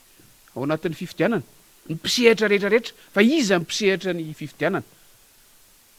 ny atoko politika ny mpikarakara fifidianana fa indrindraindrindra ny mpifidy ny mpisehatra voalohany amin'ny resaka fifidianana ka fifampatokisana ao anatin'izay no tsy maintsy apetraka amin'ny alalan'ny fifampiresahana amin'ny alalan'ny fanavaozana zay tokony avaozona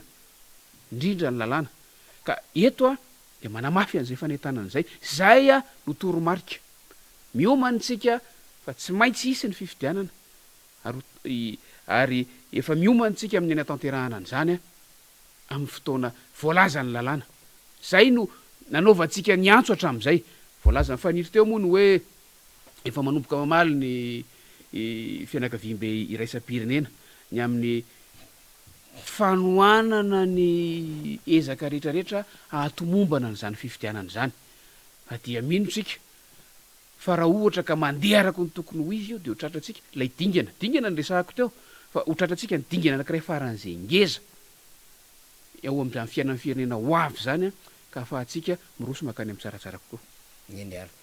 de mitondra ny teny fakasitrano solomamboaka mamy Rabendrentsika sady manome lalana ho azy ihany keo amin'ny adidy amanandraikitra zay antsoroany satria raha toka tsy metsiketsika ihany koa ny solomamboakatsika ny birao politika ny anivony RMDM ny filondra indrindra dia sarosarotra ihany mamoaka an'le firenena ao anatin'le krizy samihafa député de makasitraka anao. eny ary mirary soa tompoko de manantena iona sy resaka tsy ho ela sotra indrindra. Ya fa mbola hotohizantsika moa zany ny fandarana ny resaka 26 janvier no nyresahantsika teo tantara tsy maty iny fa mahatantara tsy maty azy zay a dia mitondra ihany ko nofiratsy ho an'ny rehetrarehetra satria zao zany samy mahazo lesina ny rehetra ny amin'ny hoe ny fandrobana ny fanonganam-panjakana ary ny tetika fandatsahndra dia tsy mitondra tombotsoa ho an'ny firenena fa vidin-dafo zany a ary ny ho amin'ny taranaka sy no avy mihitsy no mividy lafo io zany de ny ainatsika eto Madagasikara de averiko na iverenako le adevitra teo am-piandohana ny resako teo ny amin'ny hoe ny haine na ny fankalana ny fausse information na ny fanelezana vaovao tsy marina ny resaka diabolisation zany fantontona olona ny resaka ataotsika amin'ny fomba fiteny tsotra fomba fiteny malagasy de ny hoe ny fanelezana an'izay mety ho tsao rehetrarehetra nandritry ny fotoana zay hoe ahafahana mikitika ny fihetseham-pon'ny vahoaka ka hankalana olona anankiray sy ny fianakaviny no zava-misy teto Madagasikara nanomboka an'izay tapatapaky ny na ny famaranana taona valo sy roa arivo zay hiditra taona 7 sy roa arivo de hitatsika ny zava-misy am'izao fotoana izao fa dia no amarin'ny vamotaona fa tsy mariny reny satria lay olona nafanafo zay nanaovana an'le diabolisation nampidirina tao anatin'ny sainy hanentsika amin'ny filomarika Ravalomanana hakala amin'ny filomarika Ravalomanana sy ny fianakaviana ary handroba ny orinasa amin'ny filomarika Ravalomanana zay nisy mpandrarao ny député Mamra Benrina koa victime tao anatin'izany no mitsangana taty aoriana ny amin'ny hoe tena voafitaka zahay le famitahana zany tsy ohatra ny voaka tany avaratra hoe voafitaka zay tamin'ny 7 sy 4 arivo nanaovan'reto olo reto propagandy sy ny 7 sy 4 arivo tsy ohatry ny le famitahana ohatry ny olona tany Toliary hoe voafitaka zay tamin'ny 7 sy 4 arivo fa le famitahana de ny ainga taty amin'ny 4 sy 4 arivo tany le famitahana any nandeha de tonga izy am'izao fotoana zao ary samy trapany rehetra ny amin'ny hoe kay tsy nitondra anakaiza 5 taona lasa ny fahanana lainga le vahoaka malagasy no aratsiana le vahoaka malagasy ary nentina teo amin'ny sehatra rehetrarehetra lay olana zay nentina nandotona an'lay malagasy zany nandotona an'lay filoham-pirenena maromanoko ka tsy teto an-tanindrazana fa teo amin'ny sehatra iraisam-pirenena de ny fahanana lainga ny fahanana fandotona fahanana fanelezana tsao de nandaitra ho azy le fanapotehana fanombana fananan'olona ary ny vidintsika lafo Rina Rabe Mananjara zay zany ny zavatra hitatsika am'izao fotoana zao de samy mahitatsika ankehitriny ny oeraoere ny resaka tsao hoe ny resaka lainga ary ny fanjakana ihany nge no manao an'le izy fa mpanantenana pokaty zay le culture an'le olona fa metonga saina ny olombelona am'izao fotoana zao eto Madagasikara kay zay nataony zareo basy politika fa efa tonga saintsika am'izao fotoana zao ary efa voapirofony karatra fa tsy mitondra makaiza tsony zany fomba fiadin'reto olona reto dia manomboka miaron-doha misaina ary zay le anton'le hoe miantso président Marc Ravalomanana vonjeo firenena dada aiza anao monsieur le président zao nge fahoriana mahazo anay vahoaka fa zava-dehibe zay rina satria fahatonga avatsainy vahoaka miaraka amin'ny fahavonona ny filomarika Ravalomanana sy ny mpiara-miasa aminy dia ahafahana manavitra ty firenena ity ka izay fahatonga avatsainy zay zava-dehibe fa eo koa ny fandraisana andraikitra miaraka amin'ny hetsika isan-karazany manoloana ny toetra raha misy amin'izao fotoana zao ka zay le hoe tsy maintsy mailo foana tonga saina mandinika am'izay fa tsy hoe manaiko fetsifetsena fotsiny manaiko laingana isan'andro nefa ny varinao efa 3 arivo ny raikilao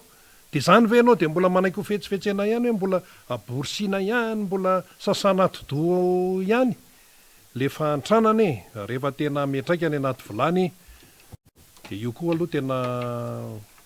mamerina n'le fisainana mihitsy hoe fa ahoana marina ozy mifandaran'ny germain nylazaina an'izao rehetrarehetra zao natao zao jerena nefa l izy teoriana tena mikirosifahana de eo zany hoe tena efa mety tonga saina ny voaka malagasy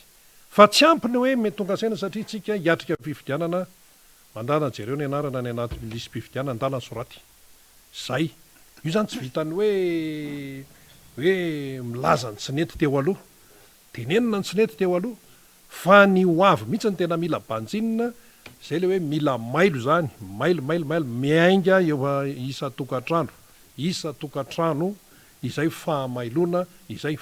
nefa mitaky fandraisana andraikitra mitaky etsika efa eto ny mpisehatra manaraka satria ao arinany ny mpisehatra eto de mbola misy anankiray ihany keo avy any Antsorobe zay hiaraka aminamana fanira zafanatany efa miketriketry eo ihany keo ry zareo fa ny eto amin'ny plateau aloha zany eto amin'ny miara-monja mibesy radio matin de jiza fa Ramatoa Nosy Rivo Malala tena hoe nosy mihitsy zay mihitsy ohatrany hoe nosy Tanindrazako nosy Madagasikara Nosy Rivo Malala izy de mpikambana ao amin'ny HPR na ny etsika pro Ravalomanana izany voainga kely mihitsy nefa nisy avy eo amin'ny HPR niakatra teto dia tonga indray zany ny mpisehatra manaraka mpikambana manaraka Nosy Rivo Malala falomerabanao madama voalohan-teniko aloha de miarabanareo ny mpanolotra fandaharana miarahaba ny voaka malagasy sy nijery amin'izao fotoana izao ary miarahaba ihany koa ny mpikarakara sy mpikirakira mba hatongavana amin'izao toerana misy anay izao mamela ahy ianao hiteny hoe maneho hoe tohana ny fampahirezana ho an'ireo olona zay trapahoriana amin'izao zao fanandro ianantsika izao zay tena mampalahelo tokoa satria maro ny zavatra fahavoazana azo lesona fahafatesana na aretina na fahatapahan-dalana de mampionana anareo izahay de raha fampionana daholo anareo tompoko eny ary hiditra amin'ny votoatany sika mihetsiketsika tokoa nareo arak'le anarana zany hoe etsika pro Ravalomanana satria voaingana no nisy namanareo tonga teto tiandray ianao tonga inona ny dikan'izay aloha le tena hoe mpietsiketsehana be mihitsy amin'izao fotoana zao amin'ny raha raisika reo ny fiakarana eto amin'ny miara-manonja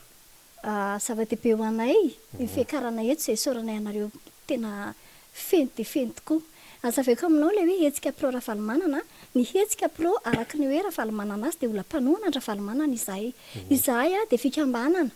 fikambanana maleo tena ary azo lazaina fa hoe tena hoe vonona anaraka ny toromarika rehetra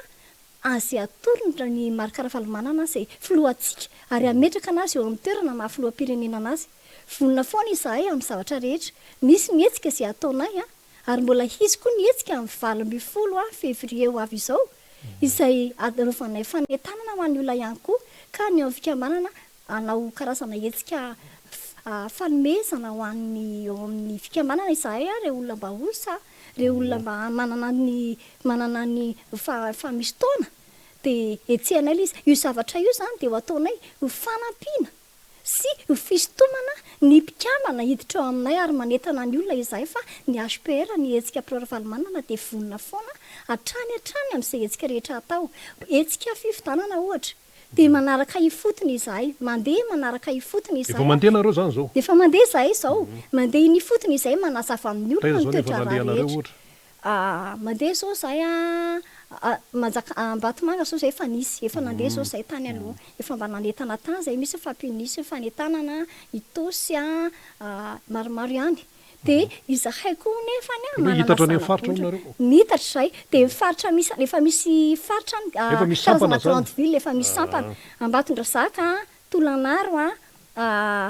Manjakandriana Ambositra Atsimondrano Manakara Fianaratsoa Betafo Mananjary de go efa misy anay daholo zany Maiva tanàna raizany ianao faratrano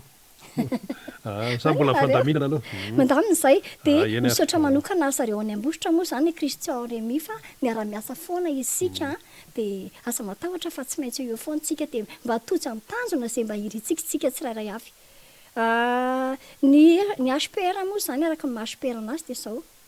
betsaka zany a ny zavatra tena mbola miandry ny HPR fa tsy vitan'izay hoe HPR dia izay fotsiny izay. Maro a ny fitarainana azonay, maro a ny olana misy, maro a ny zavatra menjady. Ny resaka ohatrany hoe ny resaka lalana zao raha hitantsika iny aloha dia hitantsika hoe Maheva tanàna malaza be, Maheva tanàna Masonga ohatra. Io zany a dia tena hoe lalana nefa tena hoe hain'ny olona hain'ny firenena. Rehefa tsy misy lalana tsy misy ny serasera, rehefa tsy misy lalana vita tsara ny lalana tsy misy ny fifandraisana. Zany zavatra zany nefa ny tena hoe mampijaly ny olona zany ary faran'izay tena mampiakatra ny vokatra,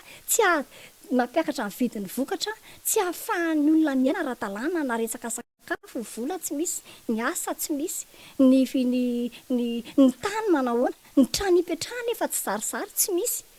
Dia zany zavatra zany a dia hoe zahanay azavainany olona hoe inona ny antony ijoroan'ny HPR, inona ny antony sin'ny HPR na hetsika prora-valomanana mba hifanampiana hoe mba hiaraka iretontsika hanohatra an'izao zavatra tsy misy eto amin'ity tany sy ny firenena eto Madagasikara zao satria mijaly loatra ny vahoaka dia mijaly tsisy akanavaka ntsony eto na manana lasa midina, ny tsy manana moa dia vao maika eny amin'ny dalina matory. Dia mihetsika izay zany hoe famerena amin'ny président Ravalomanana solution. Famerena Ravalomanana amin'ny président Ravalomanana ihany ny solution eto amin'ity firenena misy atsika. Tsy maintsy handalo fifidianana. Tsy maintsy mandalo fifidianana. Ny fifidianana eo amin'izay tsika misy fifidianana sy ny militsika mifanohana. Militsika mandeha isapotiny mandeha makany amin'ny bureau mpifidianana manotratra ny anarana dia eo koa tsika mila mijery any fokotany isan'isany dia mila mijery ny anarantsika antsika. Itsika tsy voatampotampony izaniza hoe ty misy an'izao dia avy eo tsika rehefa avy eo dia hoe eny ara fa ty fidiko. Mijoro tsika amin'ny foto-kevitra izay ananantsika. Mijoro tsika hoe président Ravalomanana ny solution eto dia mijoro tsika amin'ny président Ravalomanana hoe izy no asondrotsika, izy no filohantsika ho afaka ny olonantsika eto amin'ity firenena misy atsika ity. Manarakaraka mila mihetsika. Mila mihetsika amin'ny tenenao. Ny tena tsindrotsika zany dia mila mandray andraikitra hifotony tsika rehetrarehetra fa tsy hoe matoritory, tsy fotoana toritoritsika intsony izao fa tonga dia hoe hetsika président Ravalomanana sambatritsika miova amin'ny fiainantsika izay ny tanjontsika eto moa zany. Tena hoe iny antsika fa hoe mba miaina ohatran'ny fiainana taloha tamin'ny nisy anazy taloha. Hono a hitanao tamin'ny fifidianana fara mantsy nalaza ohatra ren'ilay hoe resaka hoe doublon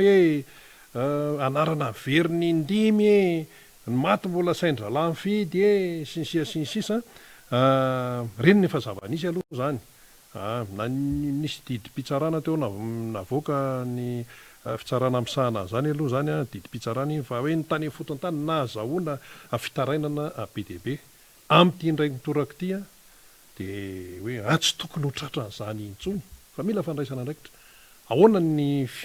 fiainganareo zany miainga amin'ireny lefa tsy fehetezany ireny satria efa nisy an'izao nisy ohatr'izao ny endrika ilay halatra, ohatr'izao ny tary, ny toerana sy ilay endrika an'izay hono rehefa tsy manampy anareo ihany koa zany amin'ny fandraisana andraikitra amin'izao fotoana izao. Izao nefa nitranga teo aloha sy ny sisa. Fametrahana paikady. Manampy anay tokoa misaotra betsaka amin'ny fanontanianao. Izahay zany zao dia mieritreritra mihitsy hoe ireny toerana ireny dia tsy maintsy asiana circuit. Zay.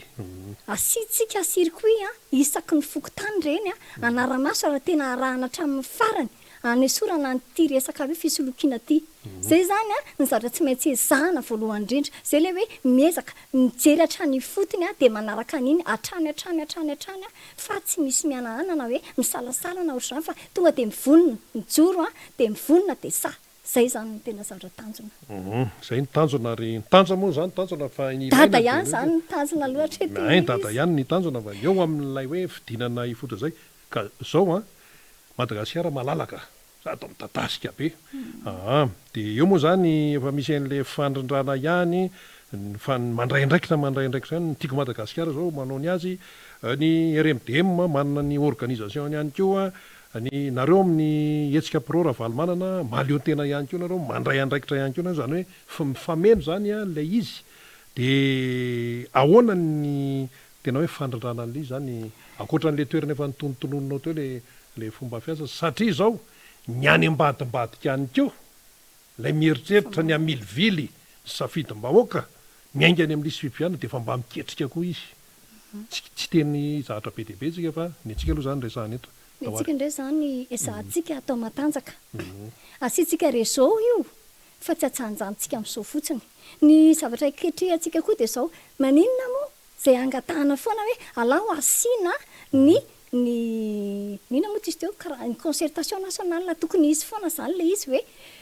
fikonan-doha-pirenena fikonan-doha-pirenena miara amiresaka eo mihitsy miara amiresaka eo daholo zany rehetrarehetra zay atoko rehetrarehetra hoe bon tsy mahazaka an'izao a dia alohantsika hivondrona dia alohantsika tena hoe samy tompona andraikitra amin'izay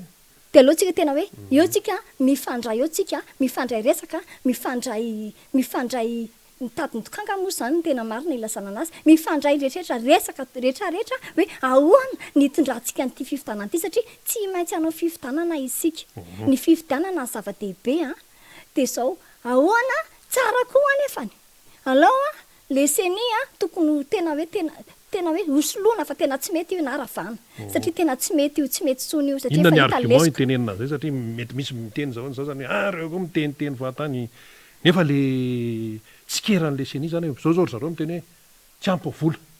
fa inona ny idiran'ny malagasy amin'izay vola tsy ampy nefa anjaran'ny mpondrany ahoana amin'ny fahitanareo azy indray fahitany anazy tsy misy hoe volany tsy ampy fa ny zavatra tiandrareo atongafana zany hoe sao sanatria endrika anankiray fotsiny zao zay PDP sao sanatria be deabe le sao sanatria re ka hiditra amin'ny resaka tetezamita rehefa avy eo io zavatra io zany a dia tsy mety io alohantsika anao mangarahara aloha foantsika miditra amin'ny zavatra hoe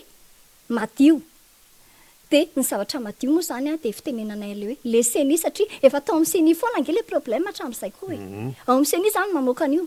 dia tsy mety io zavatra io a fa tena hoe aleo ny any miresaka logiciel zao efa PDP manakina satria iny zavatra iny efa iny ihany nampiasainy zareo ao le zavatra zany efa tsy rehefa tsy mety lasa tsy atokisan'ny olona tsony dia tsy atokisan'ny olona na milaza ry izy hoe indépendant ahan nefa ny olona mahita hoe tsy tsy indépendant le indépendant izy hitena fa tsy ao mihitsy miakin-doha kazay le izy tsy indépendant izy fa tsy efa maintsy izao hoe angata miakin-doha volany aty ihany ivelany ray dia izany hoe dia tsy mety indépendant amintsika tsony zany tsika efa mahantra izy any andohan'ireo volareo tsy maintsy malagasy ihany ny andohan'ireo volareo tsy mety le izy tsy mety tsony avelao malagasy hiaina fahalalahana amin'izay a avelao malagasy hiaina hiteny zay zavatra tena hoe ilain'ny sainy a Haneho ny hiteny safidiny. maneho ny safidiny a manana fahalalahana hiteny a zay le hoe demokrasia nge le demokrasia ane ho an'ny olona rehetrarehetra e fafahana malalaka amin'ny teny araka ny tenin'ny lalatiana rakotondrazafy hoe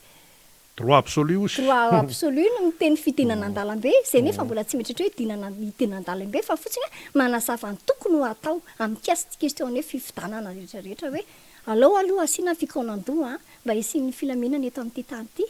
asiana fikonan-doha asiana fifampiresahana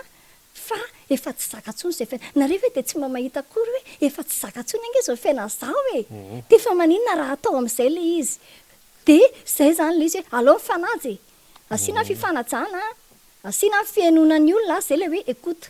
hoe inona raha ny zara-takiny reto vahoaka reto efa tsy zakatsony le fiainana dia mba haino le olona dia fahafiriny amin'ireo zao ny zavatra mba vitanareo ka ary ny sasany tsy mihaino izy ko tsy meno izy satria misy dikany tsy fantatra tsony hoe inona zavatra mba tsy mampeno anazy mety hoe miadana izy no amin'izao fa tsarovy tsara fa ny fianakaviana ane tena sahirana sy mahantra e any ambany tonelina matory dia satrinareo ve zany hoe inareo eo mirijarija nefany ny fianakaviana manahoana tsinoka zordira miaraka amin'ny elika irak'izay baka ao anjordira eto tanarivo feno misy olombelona foana misikotsikotra ao dia ny aretiny etsy ny an-daniny aretiny etsy an-daniny a zao moa zao lasa fiteneny amin'ny fiarahamonina indray le hoe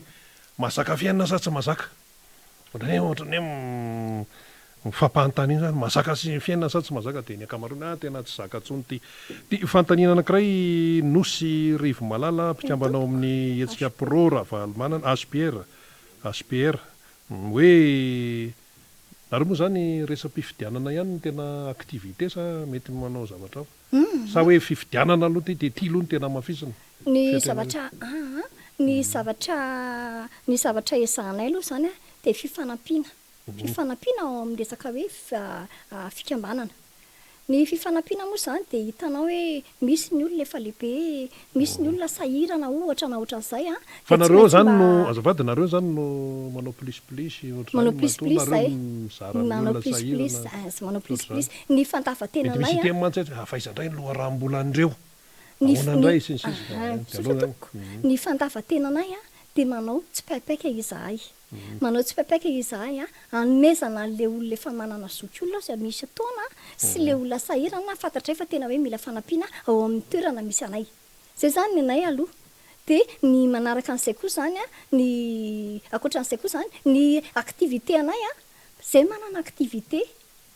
activité zay ohatra ny hoe misy zay fiteo efa nanao activité anankiray nanao resaka ohatra ny hoe opération zay ohatra ny hoe opération zay mihetsiketsiky araky le anarana mihetsika mihitsy zay satria zay a ampitombo zany an'le olona le fikambanana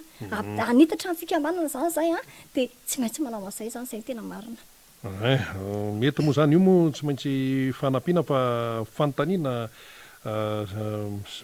zany hoe tonga ao an-tsaina foana moa ny zahatra ohatra zao tanjo aloha zany de hoe ny amerenina ny président Marc Ravalomanana eo amin'ny toerana filoham-pirenena zay aloha ny tanjo zay tanjon'ny TIM tanjon'ny RMDM tanjon'ny HPR ny HPR ve tsy mitady seza tsy mitady seza ny HPR aloha tonga de hitsika ohatra zay mihitsy satria mety misy mieritreritra hoe matory eo mihetsiketsika eo de hitady seza ireo zay ve hihetsiketsika eo raha tsy mitady seza ohatra zany tsy mitady seza hay izahay zany tsy masika ny fanontaniana fa apetraka sotra betsaka fa ilaina mihitsy zay ny HPR tsy mitady seza ny HPR ne tsy natao zay tsy natao ilatsaka ny atoko a ohatra hoe ny TIM no manana droit ilatsaka hofidiana fa izahay a manohana fa ty ambadika zay toromarika rehetra omeny président Ravalomanana manosika anazy zahay a amin'ny fomba rehetra zany hoe amin'ny ara-dalàna sy ataony teneniny anay a de zay manosika foana fa ty arina zay zany zay miara-dalana foana zany zay a amin'ny Marc Ravalomanana miara-dalana zay a amin'ny TIM teny zao président Marc Ravalomanana hoe mila mailo amin'ity resaka fimanana fifidiana ty mailo mila mirahina tsara mila tsy mitaredretra mila saha mila manana finoana mila manana fanaterana tanteraka reo daholo zany eny tompoko vonona zay vonona tanteraka mihitsy ny efa vonona ary olona efa vita fisedrana miditra ao anatin'le HPR misy ohatrany hoe mba misy testa kely ve ohatra raha misy te hiditra ao mba misy hoe sivana ihany za zay te hiditra ao koa de efa manana saonareo mantsy tafiditra mipitsikilo zany mety izy zany mety izy zany mba misy sivana ihany mba misy tsy miasa rery tsy miasa rery zany zay efa manana olona mpanorona ny fikambanana HPR so tafiditra ny virus io zazalahy izy tsy eto fa any Montpellier io zany ny tena lehibe anay mpanorona ny fikambananay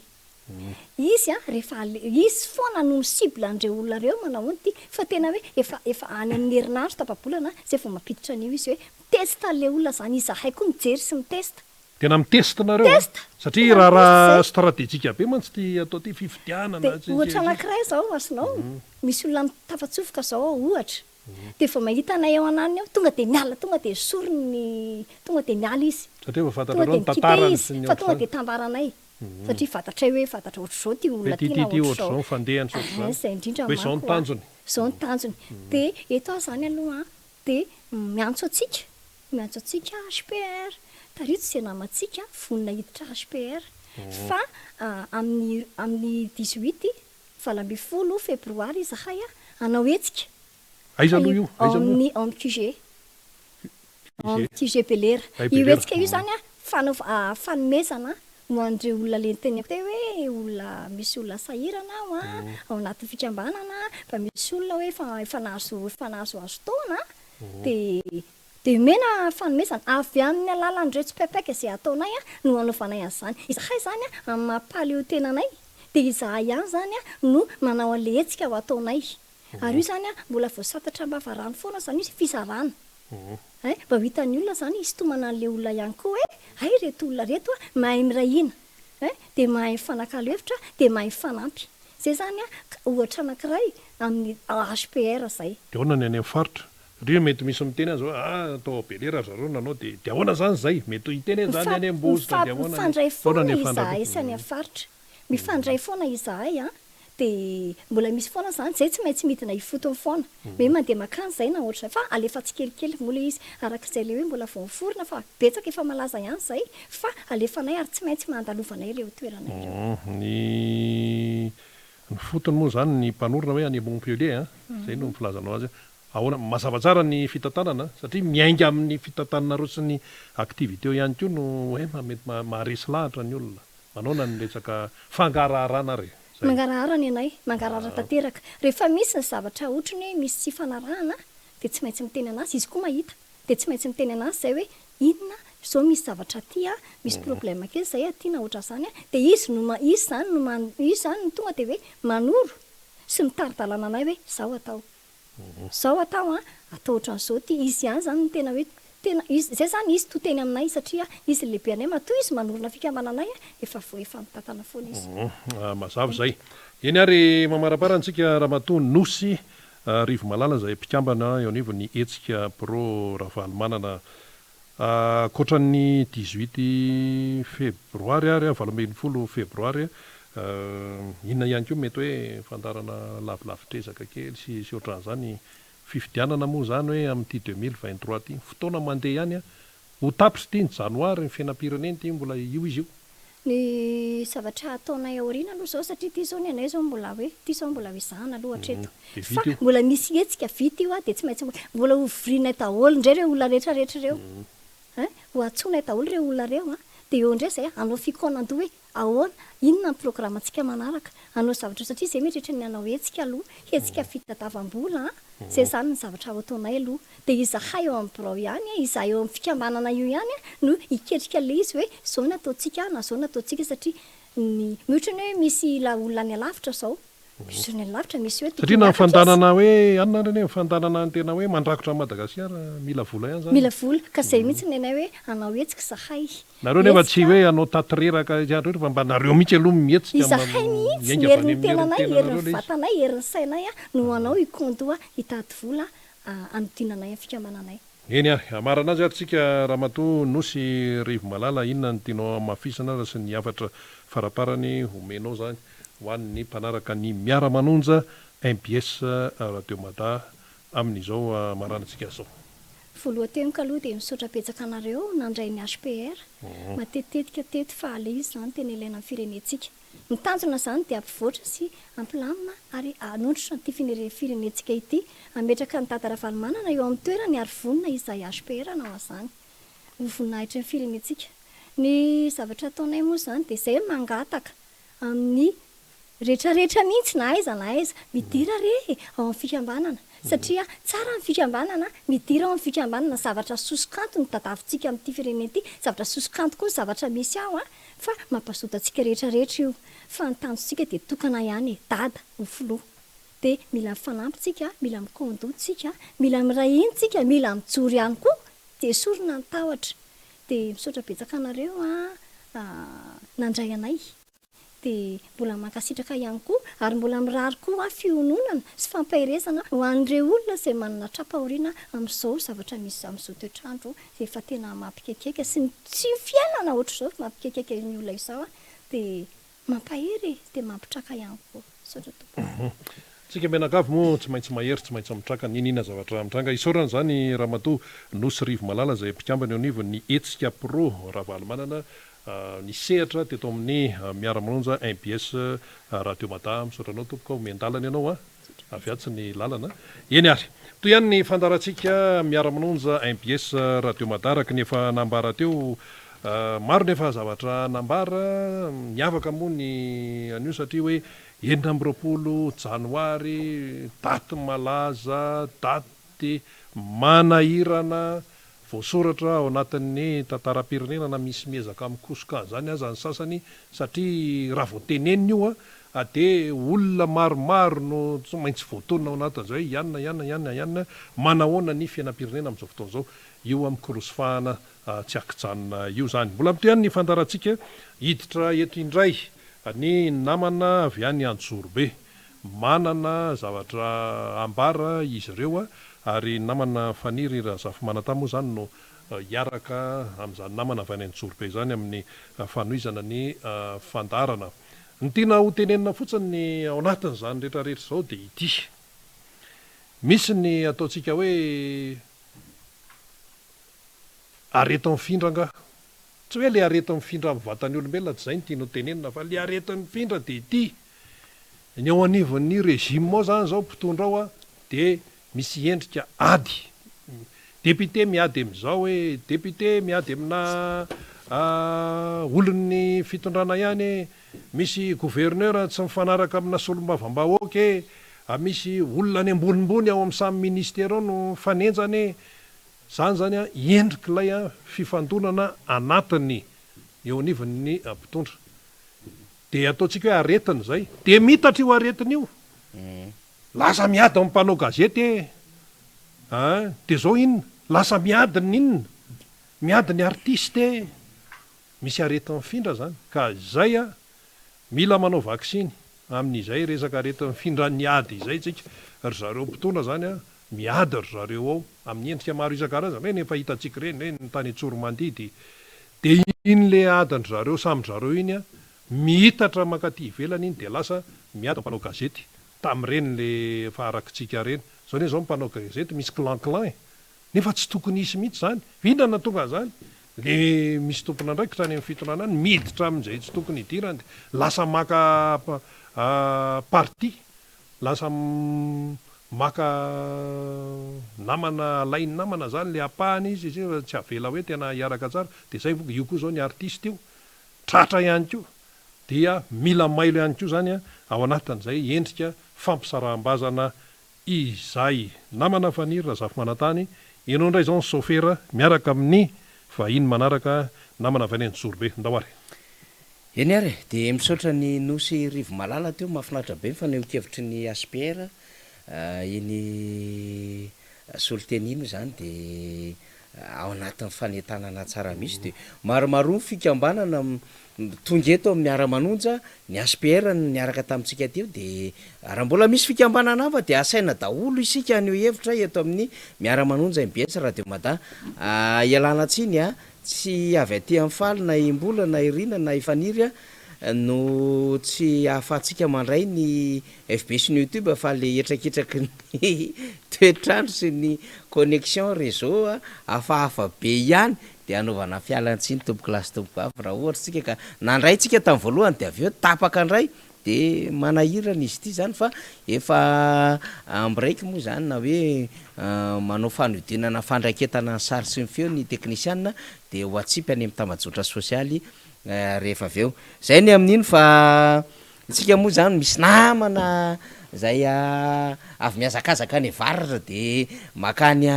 avaratra tsy nananany ihany keo avaratra tsy nanana Antananarivo zany tiako teneny zany de any avaratra ho an'ny miasa manandraikitra samihafa namana mitetiny atsimo ainy daholo koa inge zany iny andrefan'iny mpitety Madagasikara inaly son zay fantatsika efa matetika mpiakatra eto amintsika inaly son zay ts'izy moa zany fa secrétaire général ny distima avy any Anjorobe no hiaraka amintsika andray betsaka ny zavatra ifampiresahana amin'ny nalson eto aloha zany fa de sady miarahaba azy nahatratra ny taona 13 sy 14 tsika no miarahaba ihany koa miarahaba leka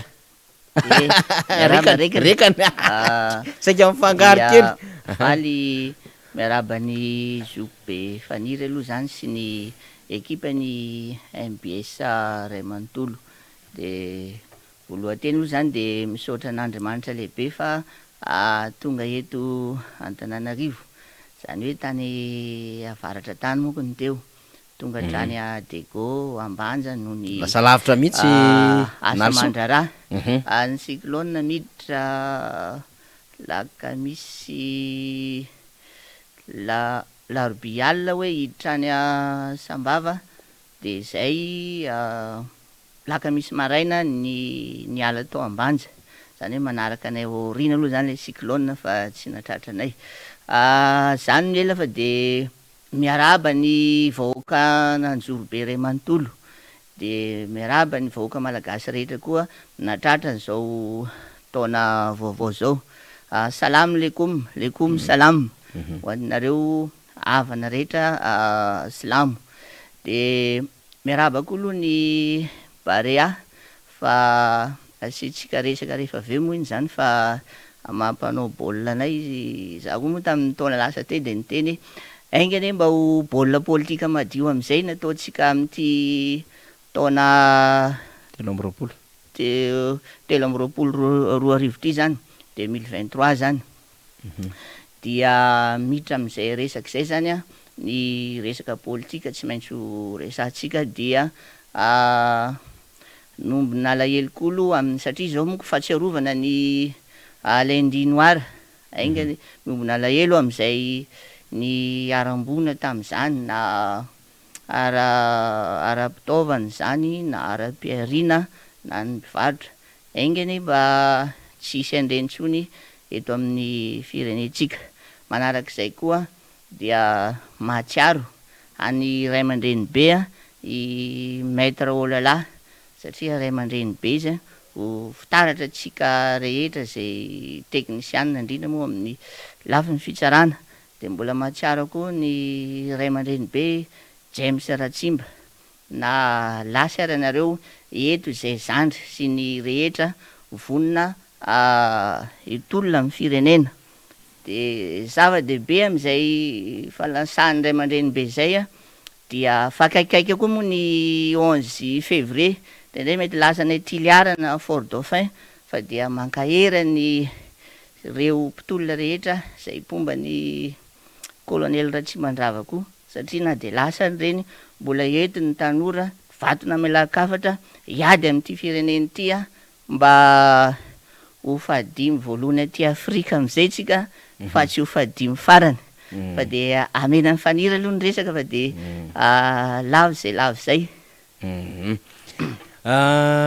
zay tokoa Nalson tsarotsika zany reo ray aman-dreny reo zany na tompokla olala na tompokla James Ratsima betsaka ny tolona ary nisy ny avatravatra ny ado an'ity tanindrazana ity mbola toizatsika zany ary zay ny antsonay atsika voaka malagasy indrindrandrindra isika tanora zay tena hoe ho tabisy reharehan'ity fireneny ity hijoro hatrany ho an'ny tanindrazana iombonana zany. De ny setroka mainty nanamaloka ny 4 taona lasa misy fomba fitenenana zay azo atao ny mamela heloka fa tsy azo atao ny manadino zany sarotra ny manadino ny malimarina kokoa de zay mihitsy le izy ny amin'ny hoe ny zavatra tahaka ireny de sarotra ho adinoana satria nitondra fahampitehana ho an'ny taranaka zany nitondra fahampitehana ho an'ny firenena izany de isika rehetra miaraka mitsakitsako ny amin'ny hoe nitondra hoinona ho an'ny firenena zay manko zany le loha hevitra resahantsika eto zany fa raha atao fotsiny zany famotinana de hoe nampanakarena ho an'ny mpanongam-panjakana ny famotehana fiainan'olona sy fankahalana olona fa nampahantra ho an'ny voaka malagasy sy napotika nampitotongana ny firenena ankehitriny mafitana zavatra betsaka zay tiako ambara izay fa eto aloha zany anatotona vaovao amintsika satria mazana be le toetrandro ary mipotra ny tsy fahaiza manao an'le fitondram-panjakany ary io Andriamanitra io dia Andriamanitra zay tsy andriny afaka andritsika amin'ny fotoana rehetra andraisantsika azy de mampiseho eny amin'ny lalana rehetra eny nalsony amin'ny hoe mahay mitazana ary mahay makahery ihany koa ny vahoaka rehetra zany de zay le tenentsika ary tsy mahamenatra antsika miteny an'izany hoe ny zavatra rehefa ratsodradrano izy député Rastany zay dia miseho amin'ny fahitana daoly ny faharatsiana sy ny fahampitehana zany mampalahelo zany trangan-javatra zany de ohatry ny totombitana ve le firenentsika noho izao mpitondra fanjakana zao fa vao malitsika ny resaka lalany ratsy manerana Madagasikara io ndray tsika mahazo vaovao goavambe zay elefa namana faly zany ny sary satria tapaka zany ny tetezana zay miazo any Antsoia zany hoe eo anelanela ny Port Berger sy Antsoia iny ambala inona mo izay de misy an'ity fourgon hitatsika latsaka aty zany am'izao sary zay voazara ny namana zay any toerana moa zany avy tamina olon-tsotra no mizara amina tambajotra sosialy no nahazotsika an'izao sary zao tena mampalahelo enjana be le izy misy saina n'izao zavatra hoe fa nahoana fa inona zao zavatra zao no miseho le fanjakana moeraoera le fanjakana niezaka nandaika zay le tenentsika inona monina nanenjehana Filomark Ravalomanana na Nalson de hoe lalana ve azo anina satria niezaka ny nampifandray zay le iverena ny adevitsika hoe nanaovana an'le diabolisation le resaka haine fankahalana fampiadina ny Filomark Ravalomanana tamin'ny vahoaka ary fanelezana tsao tsy ty frantsay Mark Ravalomanana mampifangaro ny orinasany sy ny raharaham-pirenena natao daholo zany rehetrarehetra zany lalana zany tsy azo anina satria ny lofo nanao lalana ny Filomark Ravalomanana satria victime tamin'ny lalana izy amin'ny mahatatsa azy tany ambavoatra amin'ny famoaham-bokatra ary nisy fotoana rehefa nanangana orinasa ny filomarikaravalmanana dia nividy yaorta tany ambanivohatra tany indrindrindra ambanivohatra vakinakarana nahita mifaratsy ny lalana de mba nanam-pandrina hoe rehefa mba vita ny lalana mba tsara ny vokatra mba afaka miaina ny tatsa de nikofokofoka nanao lalana manerina Madagasikara ary tao anatin'ny lalana nataon'ny président Marikaravalmanana iny RNCC iny nalso mo mpivezivezy any mbola resaka amintsika rehefa aveo fa potika tanteraka ny RNCC tsisy entretien intsony atya ina moa zany tsy lavitra be fandrina nge fahampitena tsy fakahitana avaratra amin'ny RNCC zay teneko zay ary misy lalana simba any fa ity koa za zao de hitatsika atya eo anelanelany Port Beze sy Antsoy iny vitatsika iny akoatry ny efa potika teo aloha zay tsisy fikojakojana zany de zaho ny rehetra samy tonga saina hoe marina kay zay le vision zay le fahatakaran-javatra sy fahafantaran-javatra zay gouverner c'est prévoir manao anticipation mitsinjo ny vody andro merika am vanim-potoana maitany mitsinjo ny vody andro merika nanao vaniny filomarikaravalmanana lalana ho an'ny voaka malagasy de noaratsiny no abyrabirabina tam'izany fotoana andrany lalana ngahazo aniny finina moa teo lalana mba hataonao anjo akehitriny potika avokoa ny lalana rehetra nalson ary samy mahatsiaritsiary daolo ny filomarikaravalmanana ny olona indrisy efatra ambe folo taona teo reny reny zavatra hitatsika de zay moa no ataony no anazavantsika ary hampitatsika afatra nalson ho an'ny tanora malagasy ny amin'ny hoe mila mandinika tsara ny tanora ary vao teo mihitsy no nyresaka tamina tanora zay mpitondra taxi moto nitondra teto amin'ity toerana ity de mazava tsara mihitsy ny rehefa mbanao ady adina hoe tena fay misy teny hafa mihitsy moa nampiarahany am'le teniny tena mahazana be fa de zao nafinaritra nalso na iny tenyle tanora le mpitondra taxi moto ny fantatray tsy te halala olo-kafa fa aloha mamerina n'Andriamatoa Ravalomanana zany hoe olona nampiasaina tao anatin'ny crise ny 2009 le olona fa zao tonga saina taty ariny de hoe miasanareo zany ko zay tena hiasa mafy ary efa zay moa le fomba fiteny taloha manao kombrazy mihitsy zay hoe ahoana ny namerenana ny dada ranga zay ihany ny fantatray fa tsisy afa-tsy dada de ohatran'izay kombrazy ataon'ny tanora eny amin'ny taxi moto sy any am'sehatra rehetrarehetra zay nataontsika rehetrarehetra de ny zao fa manomboka ny fisoratana anarana zay nalson miresaka kely an'izay satria mitotana le vavao iny amin'ny lalana antso iny ianao mahita tsara satria ianao mpivezivezy any tantarao aloha zany ny resaka inona moa zany ny tsy qualité tsony moa ny tenenako azy fa ny qualité efa fantatsika fa ny hoe ny zava-misy ateraky ny faharatsy ny lalana am'izao fotoana zao satria avy any ianao no niazakazaka nakaty andrenivohatra eny faniry alohan'izay aloha de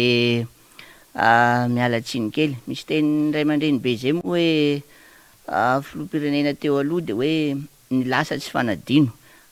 piko kely hoe minambara aza misy latsaka de miombona alahelokolo an'ireo tamin'ny 7 février eny na tsy mitovy ary ny antoko politika samy malagasy de miombona alahelo am'izay nitranga-pahavoazana tam'izay io moa eo ny mpitarika anareo zany ny solom-bavam-bahoaka ankilany de hiady mafy am'izay zavatra satria reny olo reny oziky re de mba nitaky fanovanako reny de tsetratsetra tsaratry zay fa hiditra eo am'le lalana any avaratra am'izay tsika tiako aloha manamarina eto zany fa tamin'ny voaniditra kely zany ny coronavirus iny afaka 2 taona dia ny Union Européenne zany efa nanao karakara niny lalana iny zany hoe misy le tetezana simba sy dalo fa tsy programme IM zany fa efa programme ny fitondrana teo aloha fitondrana mangamanga zany de niezaka tokoa ry zareo fa misy point noir sasany zay madinidinika zany tokony mba anjara ny fanjakana zany hoe le fond d'entrée routière eo indrindra zany iny amin'ny Port Berger zany makeo Antsoy zany hoe nisy dalo eo amin'ny 7 eo ngamba nataony Union Européenne ny olona rehetra makany zany de mahita ny azy moa rehefa ataony ny asa de misy saina pireneneny europiana de misy saina malagasy fa nisy le taty aoriana tokony nataony ministera de tsy tratrany de tamin'ity taonyity zany a nametraka pombele teo ry zareo zany misy pombele telo na efatra fa zany hoe fa cas d'urgence zany a de apetraka le pombele a de eo le hoe so hoe technicien le technicien rehetra apetraka i pombele eo fa tsisy protection le fondation ambany zany étude décrit tiako lazaina am'izay zany hoe apetraka ao io tetezana io a de anao fa mieritreritra hoe vanim-potoana cyclone ve raha andeha mafy ny rano de aiza ho aiza no fiarovana an'izay de izay rehetra zay zany mitarika am'le hoe nakaiza ny fond d'entretien ozy ny association camion zay a rehefa tsy hita riny vola iny a de ayanao ny vidin'ny lasantsy sy ny carburant iny moa zany resaka économique sy transport iny a tsy de anjarako hiditra lalina am'izay fa le resaka teknika sy fandraisana anjara misy miala ndraikitra koa misy miteny fa hoe fanamboarana andalana de tokony efa hoe anaraka ny hoe teknôlôzia moderne ny informatika ny modernisé fa ny teknika géoteknika mikasika ny lalana hoe manahoana ty tany ty ahoana ny orana tokony tsy iova iny fa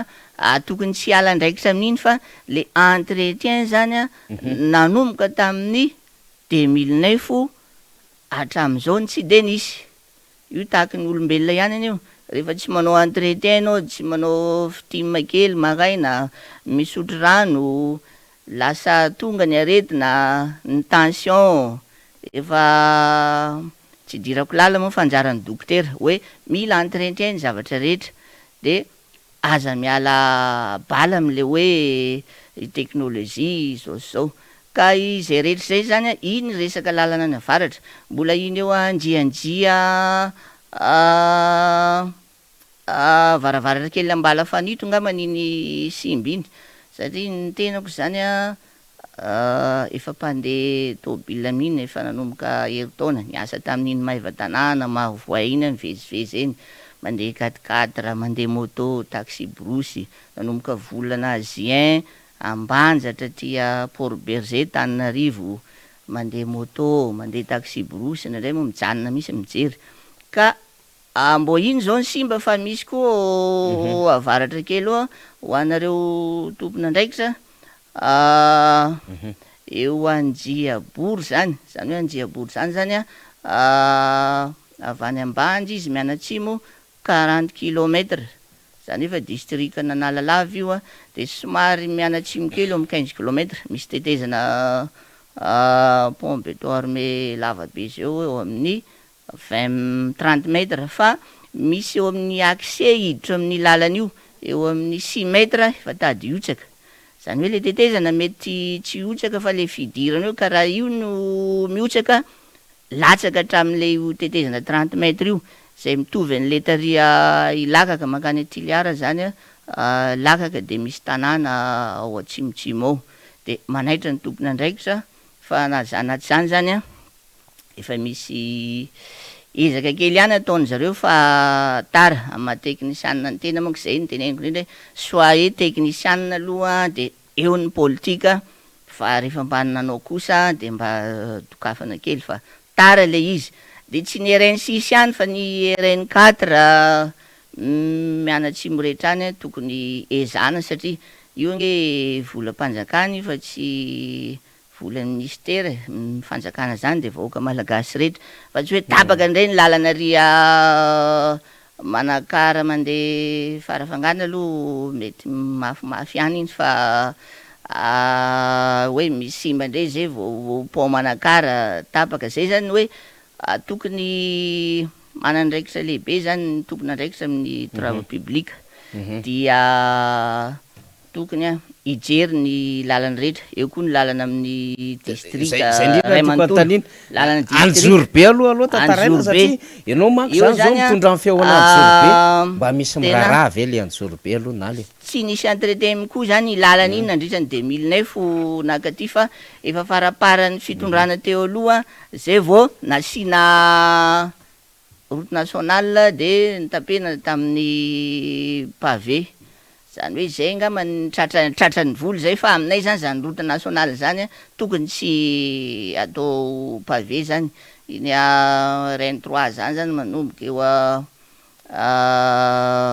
ety Sabotsinamena hatrany Anjorobe, de eo misy lalana koa Anjorobe makany a Betatao mivoaka hatrany Ambadotrazaka, iny de fa nisy nanokatra zany iny tamin'ny 97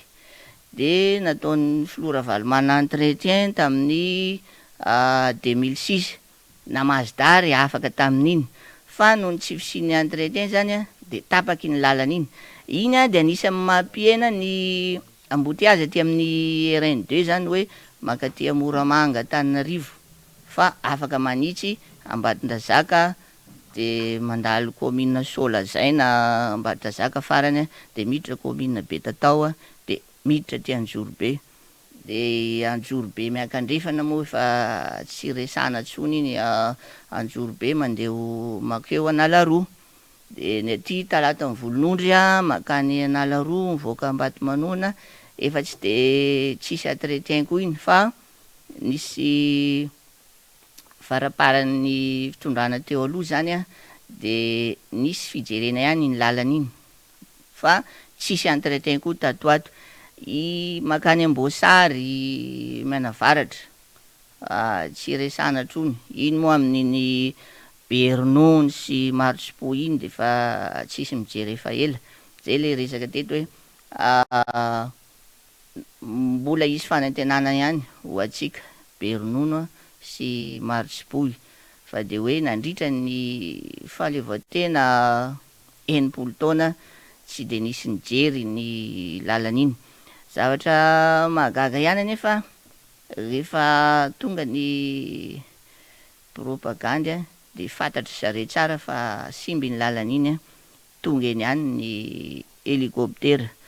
ka zay rehetra zay no zay rehetra zay zany no mitinana amin'ny tena resaka lalana eto Madagasikara, de hoe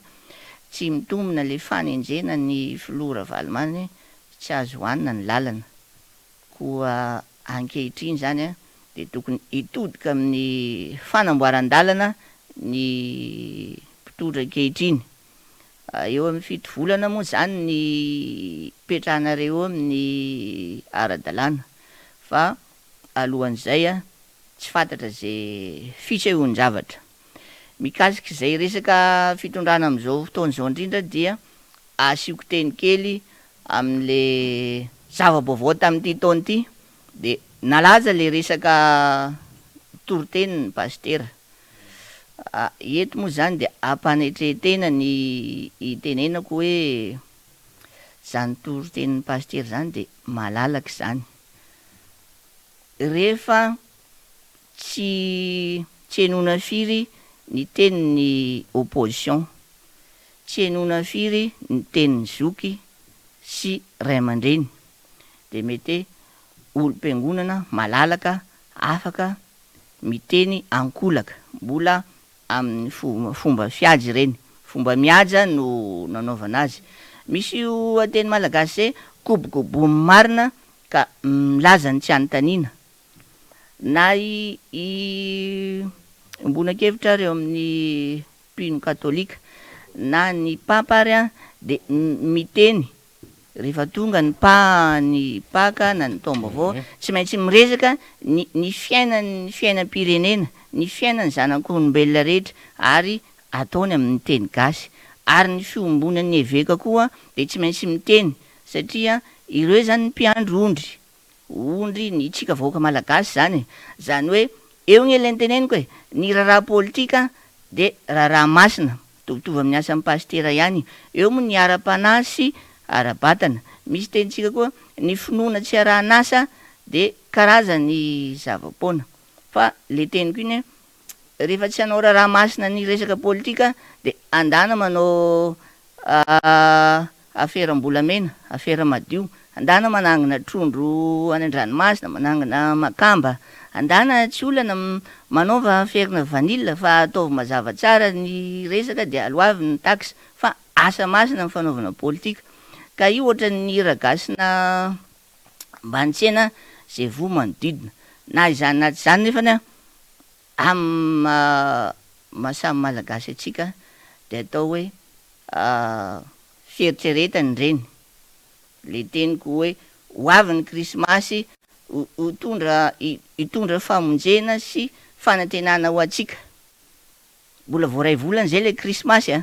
asa nampiseho ny fieritreretanareo na ahoana tokoa le izy de iny niainga tany Antsondrombe. Iny tsy hoe FJKM ny teny fa resaky ny pastera olo-piangonana. Koa itsika rehetra rehefa tsy hanao politika zany ny olo-piangonana de iza nanao politika? Mba ataoko amin'ny fomba mihaja angambany hoe olona tsy mivavaka, olona tsy mino an'Andriamanitra, olona tsy mino ny Allah. Eto averiko kely salam lekum salam, satria ireo ary na tsy kristianina reo dia mino ny fisian'ny Zanahary de mifanaja misy tanjona ho atao rehefa miteny ny Ray aman-dreny be de arana. De na zany na tsy zany nefany dia miarabako aloha ny barea zany fa tafita am'le resaka baolina. Izany za miteny de alohatsika no baolina politika am'izay ny politika madio am'maha-mpanao baolina anay zany de miaraba mba ho kinatsika rehetra. Na zany zany tafita amin'ny barea isaorana ny entraîneur rehetra sy ny vavaka rehetra nataotsika na zany na tsy zany de tiako tsindrina eto koa isaorana koa zany ny LGK Plus anisany namolavola an'ireo tanora reo.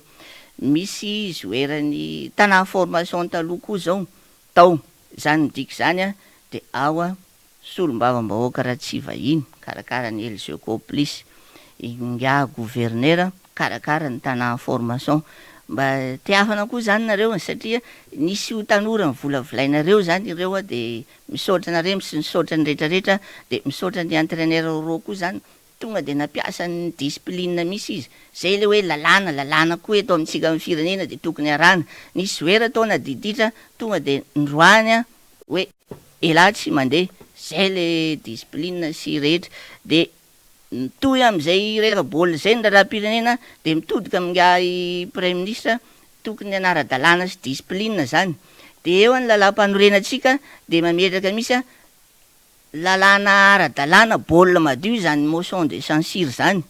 Tokony alefa iny motion de censure iny fa rehefa tsy nalefa iny tazana zao tontolo zao hoe tsy manaraka ny lalam-panorenantsika.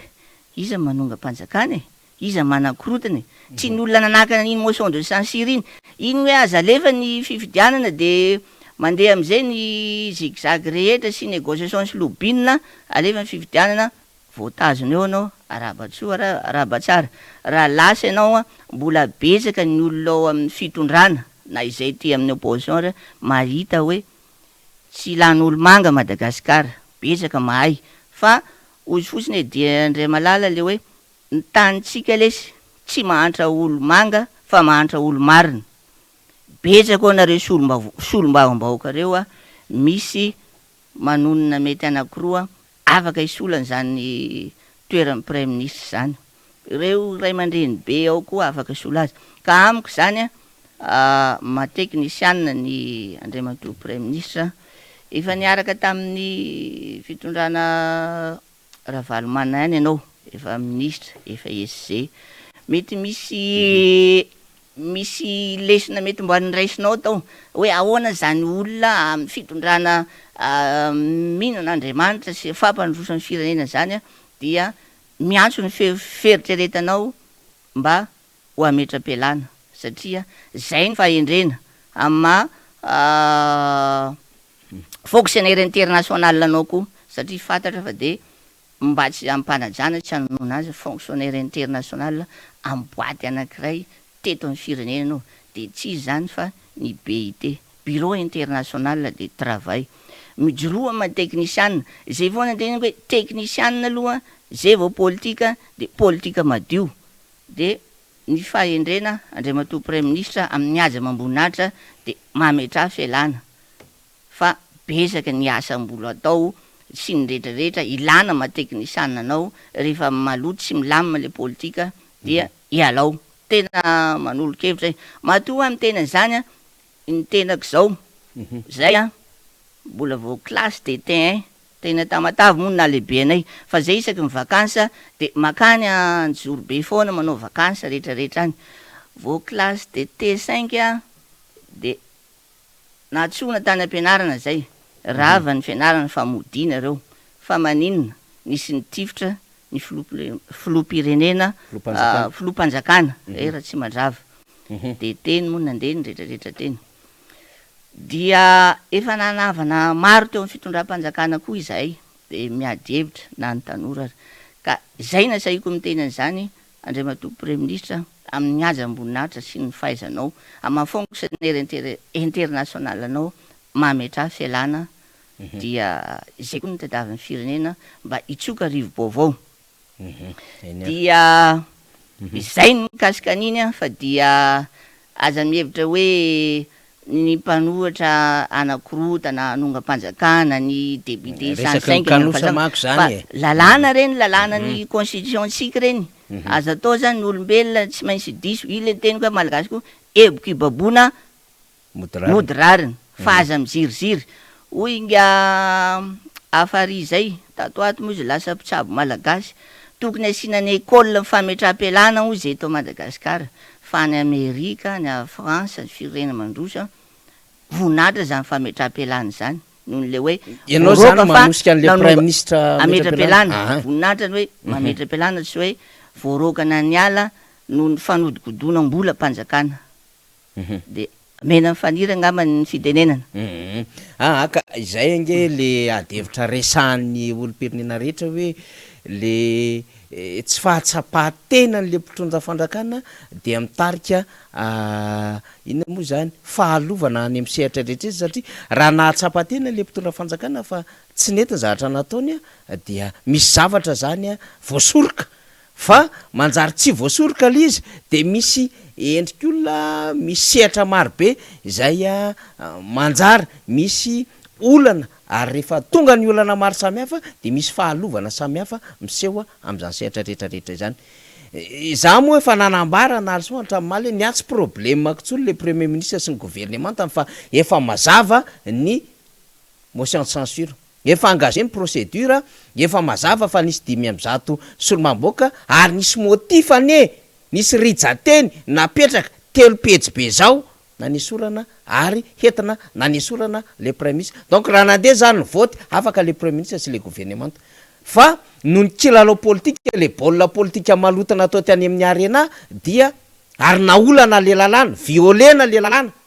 rehefa zavatra natao hoe naolana zany de zava-dozy zany ohatrany hoe misy zaza naolana zava-dozy zany misy tovavy naolana zava-dozy zany misy olona naolana zava-dozy zany de ohatran'izay ny fanolanana n'le lalàna hoe zava-dozy zany de zay ny teneniko hoe niatsy any am'le prime ministre tsony mety marina zany teny nalson zany ny amin'ny hoe inony efa zavatra nitranga teo fa zao nialy filohan'ny republika mihitsiny zay nipetsapetsana nolana an'le lalàna nanitsakitsaka an'le séparation de pouvoir tsy te hafantatra amin'ny fisin'le asan'ny assemblée nationale ary nyfanazavahan'ny prime ministre iny laza ny amin'ny hoe niany nyfantako ny filohan'ny republika iny zany de midika ny amin'ny hoe andriamatoa ny filohan'ny republika ny konikonina fanonganam-panjakana le tsolombavambahoaka reto ny anfantako de anao ihany noho izany misafidy anao na iza na reto tsolombavambahoaka reto zany ane zany eritreritry zany na hoy za hoe an'le filohan'ny republika eny mbola eo moa le gouvernement fa zao fahatsapahan-tena zany ny tiany nalson tenenina teo mandrosany fotoana atsika nalson na tiana na tsy tiana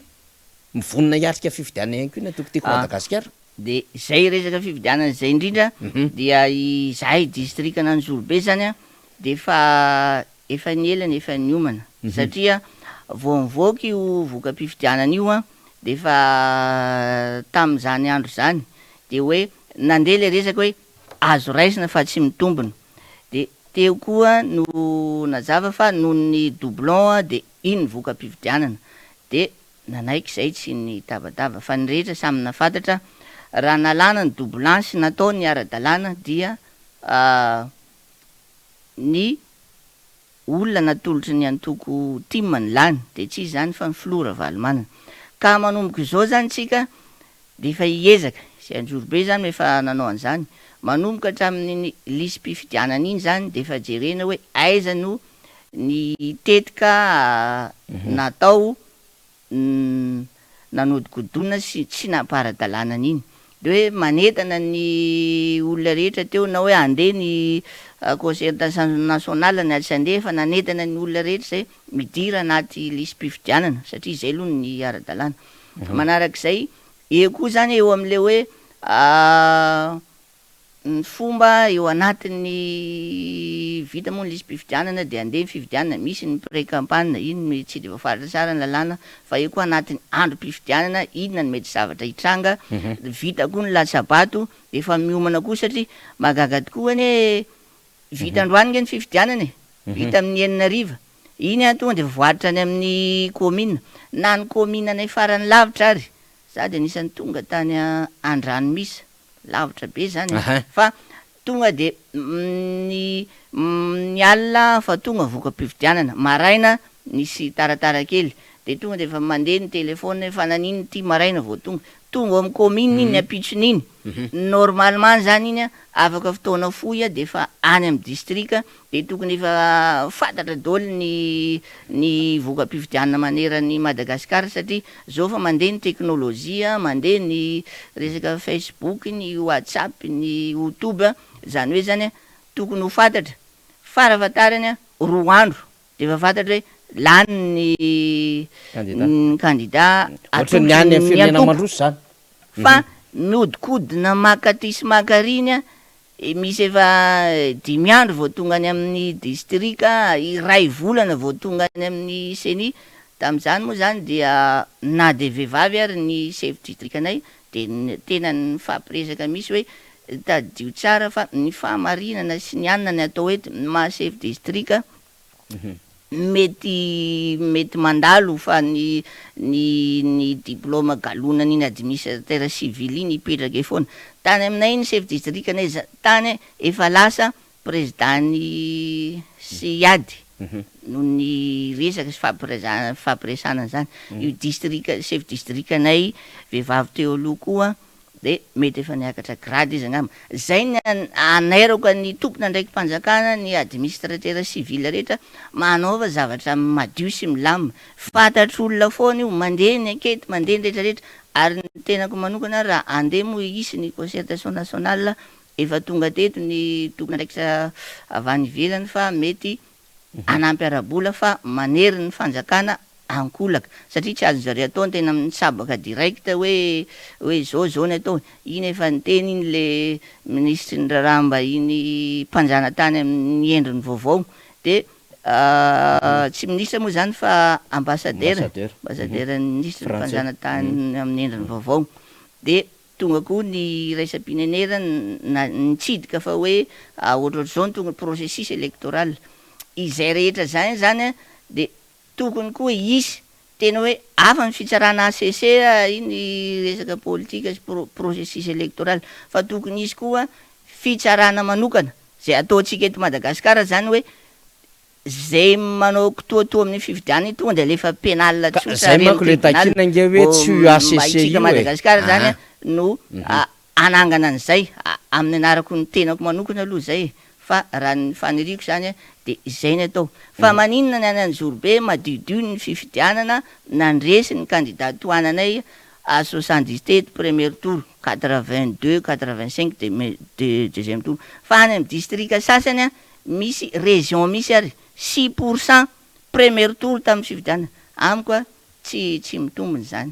tsy hotononika eto le région 6% premier tour tsy mitombony zany de mbola nisy koa voka-pifidianana reo ho an'ny candidat tamin'ny fitondrana teo aloha 8% tsy mitombony zany farafarasiny izy naresy ary mba eo amin'ny 18% na ohatr'izay ohatrohatr'izay zany satria lasa zatra ny lalan'ny rinina ny mpanodikodina ny voka-pifidianana mba tsy teneniko amin'ny fomba miazy hoe mpangalabato so misy marary fo ndray monko rehefa ho resako zao hoe mpangalabato zay ngama fahavelona amin'ny faniry ny fifidianana fitenenana ka ay fa ny tiako tenenana nalson zany le manahoana zany any Anjorobe ny fanentanana ihany satria akaiky le 31 janvier mandeha tsara lizy any Anjorobe mandeha tsara zany satria efa niomana hatramin'ny efa tamimbola fotoana maintany iny zany zay fa nefa nitety commune zao ny zavatra mety hitranga hoe inona nefa nilesika teo aloha na nandresy ary zay tam'izay voka-pifidianana zay hoe araky ny teniko tao hoe 77 premier tour 80 deuxième tour ianao maniry an'izay ve ho any amin'ny district hafa zay résultat zay ho any amin'ny any amin'ny district hafa fa na zazany kosa aloha